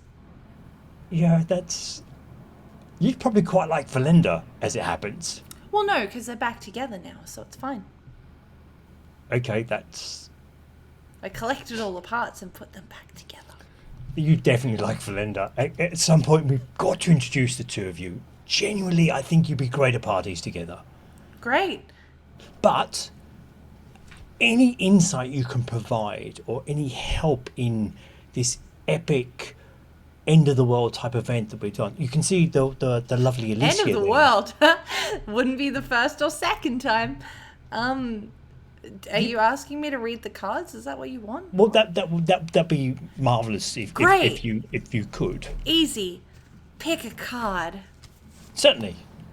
And could I have someone in chat please roll a d10 for me? I don't know if the command's set up. Oh, no, it is. Because it's the you have hotness one. roll. Of course. Hot. Someone roll a d10, quick. Wow. The exclamation mark roll d10. You got to do the roll in front of it, Showdown. God damn it. What do you think this A is? 2. Wall rights? Get out of there. Okay, hold on. I believe in you, 2. Showdown. If it goes horribly wrong, It's okay, you're it's a 2. playing me next. Oh. Wow. Okay, well, it was No, nice it's fine. playing It's here. fine. I'm laughing only because the like sheer fucking difference between the interaction you've just had and this card. You pulled the sun card. The sun, basically it means that there's some really cool stuff on the horizon for you, like good stuff, positivity. And like Marcus, you look like you've been through it. I think you could use some positivity. Maybe you need to stand in the sun for a little bit. Oh, is that an analogy of getting rid of Loth? Is that what you're telling me? I've got to get rid of Loth because she is darkness and this is light, and I've been to bring to sunlight. Is that what you're telling me? I don't like to talk about Loth. No, but that's the sun on her darkness. You've inspired me, Loth Luna. is not a darkness. She's a cancer. Well, but light's burning away such, evil. Is that where you're going with this, Luna? Is that what the cards are telling me? Wow, would you look at the time? I take that as a yes. I feel You like heard that, Hakari. We must burn away Loth. That's what I'm hearing. Fire. Yes. Fire and brimstone. I Scorched need to go earth. back to my tent. What do you think, Velendar? It's a late night. We'll see you tomorrow. There's an interesting lady called Iosefka that's going to meet us outside your tent. You should read her card. She'd Oh. be fascinating. Okay, sure. Yeah, good. Bye. And she just stands up and leaves. She's gone. She was great. You were She right, was. Marcus. She is. I mean, it makes me, now she told me what my future is. And I think that I now have a path, which I didn't have a moment ago. And I have a son. Yeah. And then she's licked your head, which is interesting. And I noticed she didn't do that to you as well, which is just... She probably bumped past Velendar. That was the whole thing. Anywhere. In the meantime, Alicia, Scarlet, what are you two doing? Fuck me. I haven't moved. I'm just sitting there staring at the table with my knife still out there in front of me, just thinking. I haven't moved. Did you want to be left alone?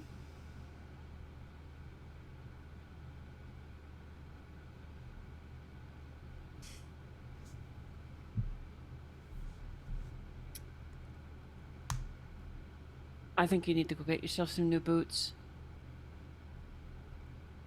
Oh, they're mended, by the way. Ah! Huh. I think I'll just say that anyway and just give them to you.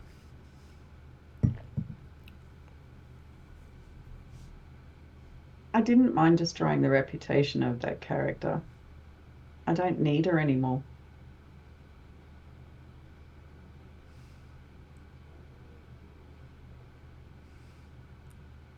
That is the last thing that's on my mind right now.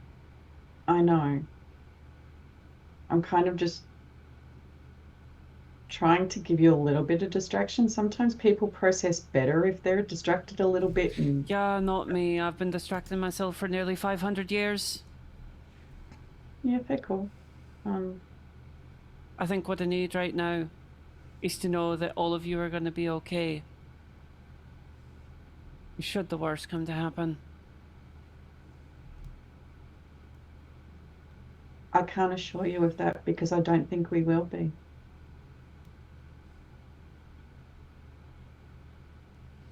I think some of us will be, but I don't think we'll all make it through.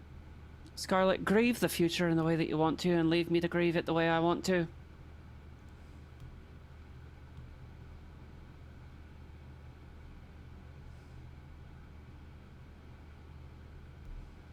Oh, look up. This is me telling you to fuck off. I'd like to be alone. Okay. And Scarlet will get up and go and find Jonan. Oh yeah, because you were told that Jonan's here. Yeah. Jonan was there too. Yeah. Jonah at this point is kind of tucked away in his own booth, very much not paying attention to any of what you guys are doing. The kind of glancing over when you were all talking earlier seems to have faded. He seems to be doing his own thing. You would find him sitting at a table, book kind of semi-open, like he's kind of holding it open. It's not all the way open.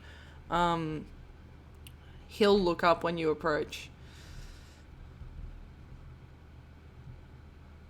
Felt like I was watching a really awkward family reunion. First part, yes. Second part, no. I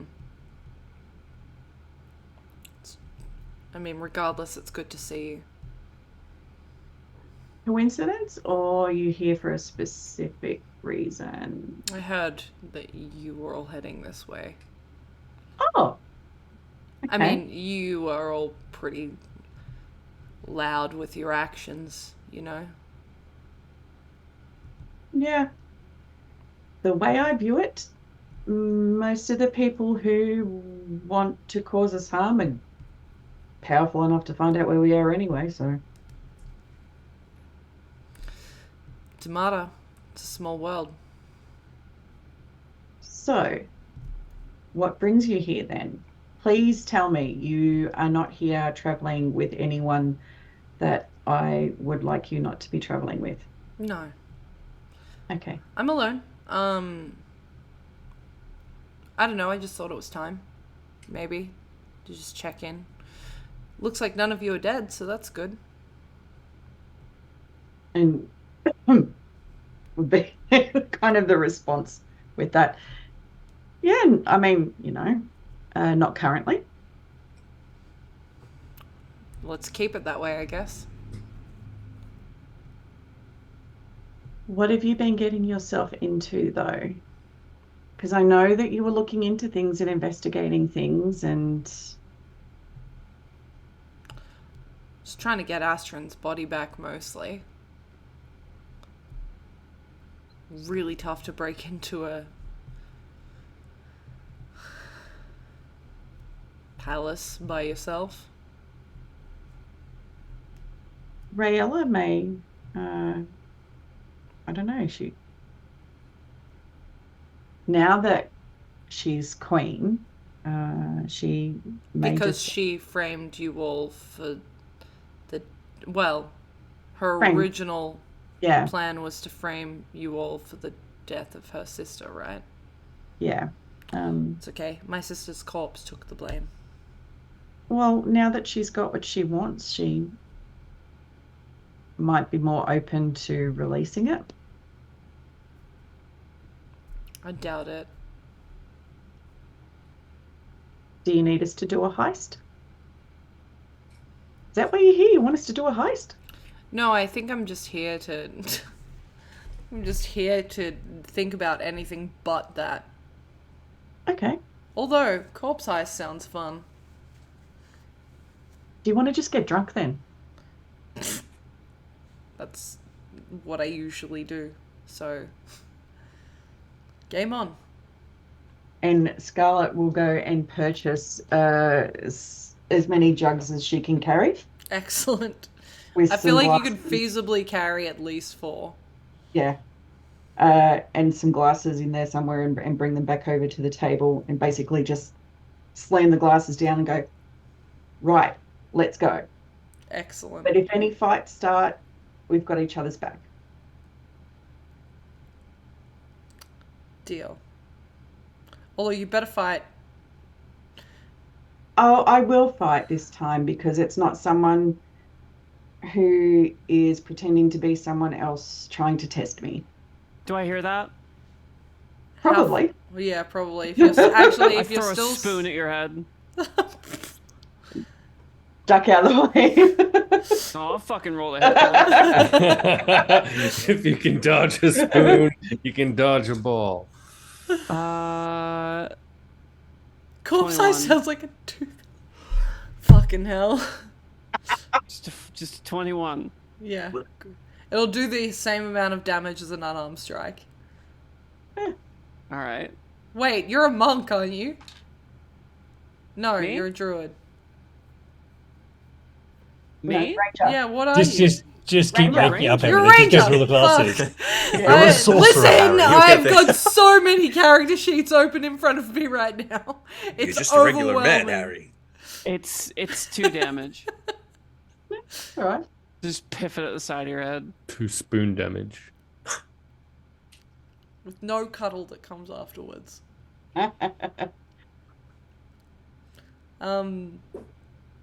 Jonah will not even bother pouring into a glass. He just starts drinking out of one of the jugs. Oh, okay. So we're doing that then. Righto. Slide the glasses to the side. Pick up a jug. Yeah, good. Start drinking. Velendar. It's easy enough to find a stumbling drunk patron. Cool. There's a river in this town, right? No, you're No? inland.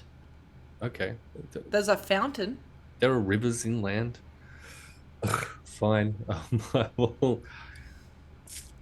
I'll wander along with and behind, I guess, this drunken tavern patron for a little while.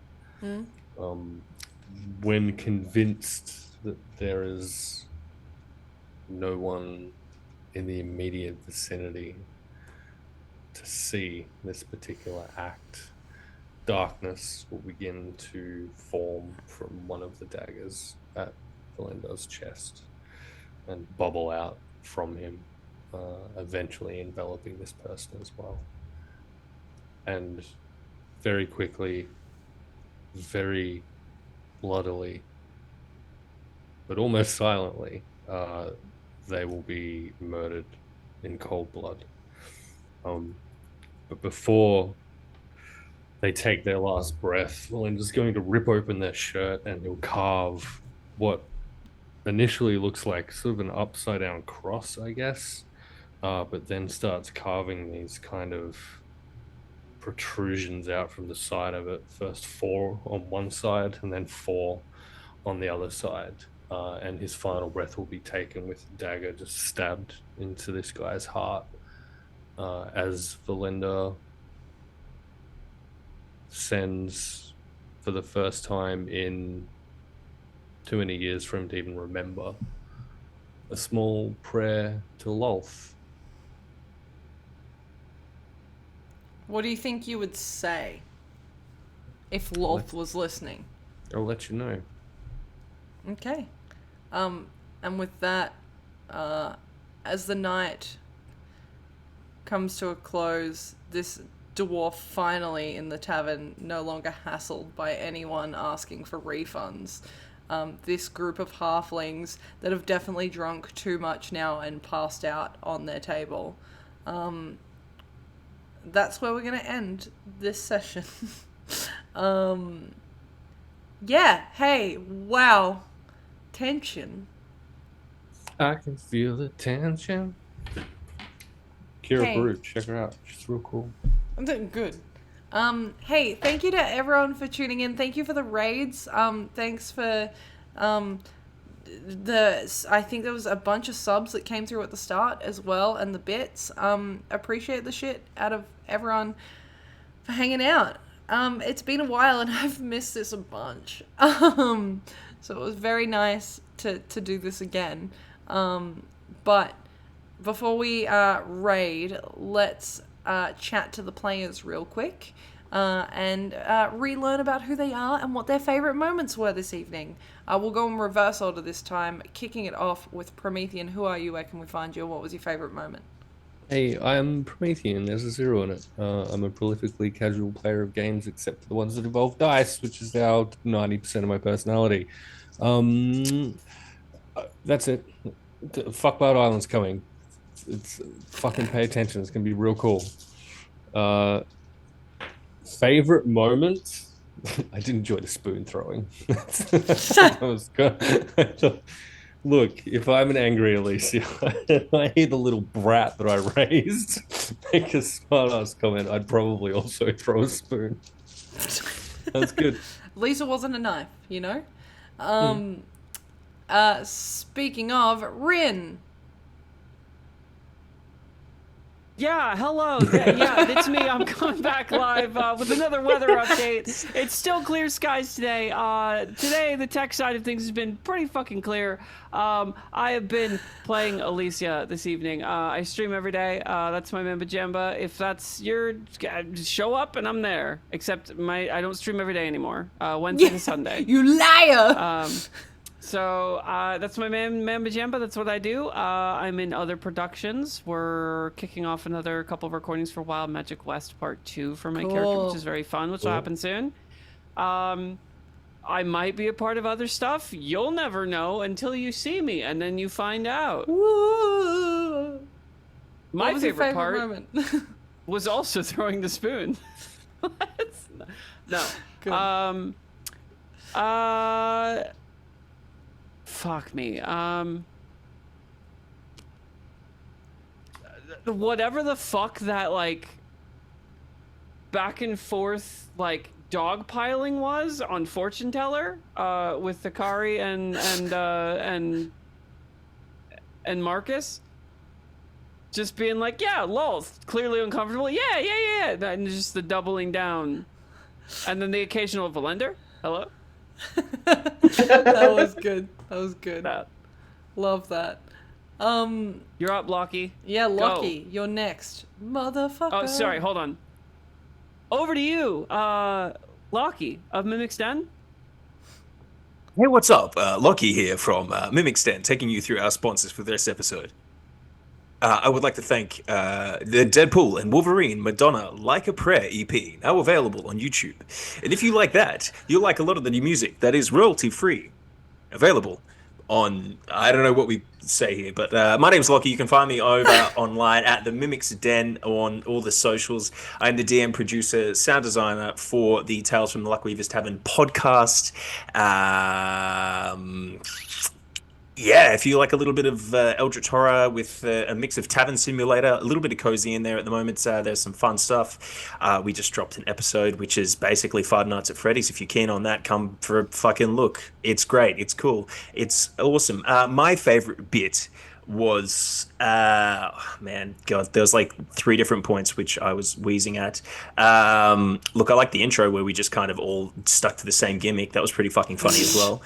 But I really liked getting getting to see Em play one of her characters previously. There's always a fun little element of joy that lights up when someone gets to do that. So I really enjoyed that bit. Forehead lick was sick. Yeah. Sick. What else do I say here? Fuck. You know Throw what? it over to the next person. And coming at you with the updates for sports and traffic, we have Tammy, I think. Yes, Tammy. Yeah. Tammy. Tammy. Also, Blair 79.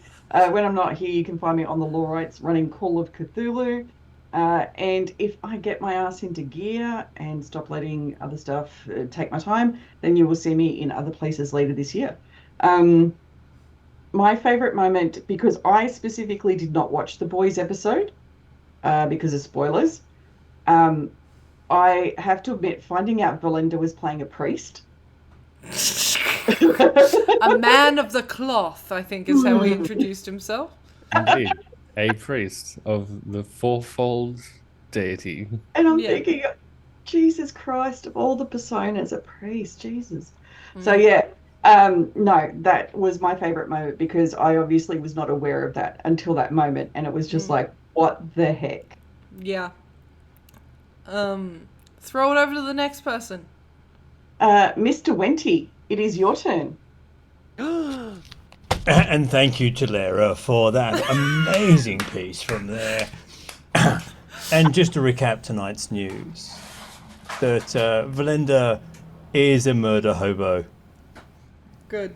We tried to I'm just checking my notes, studio. It appears that we were trying to do the plot, but we were on the road to nowhere, and we should have come on inside.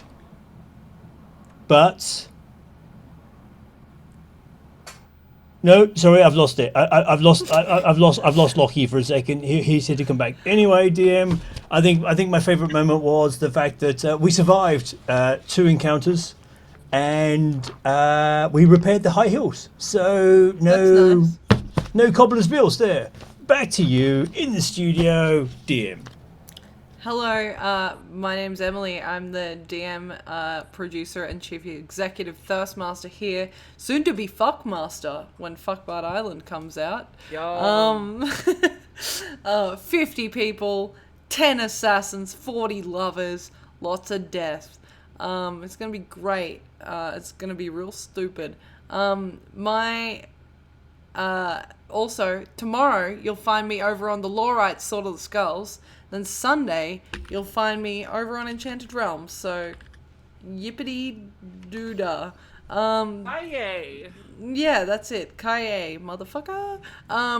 My favorite moment of this evening was the existential dread I felt the entire time. Why? Because I was like, who's gonna do the most aggressive thing first? And I couldn't figure it out the entire time. And then you're right. No one did it. And so now I gotta sit with that dread for like however long until our next Another episode. week or whatever. Yep. I wish it was a week. I need you to know it was a 50-50 between walking away and attacking Iosefka. I was ready for you to attack her. I was like, let's go. I literally was gonna like stab you with a fucking ensnaring strike or something, man. Wow, Alicia has a go at Velendar again in his time of need. Hey! Yet again! You attacking a damn near demigod? Bro, I need you to know it's so hard to not fucking be like, I know what's on the other end of that character sheet. No! Yeah.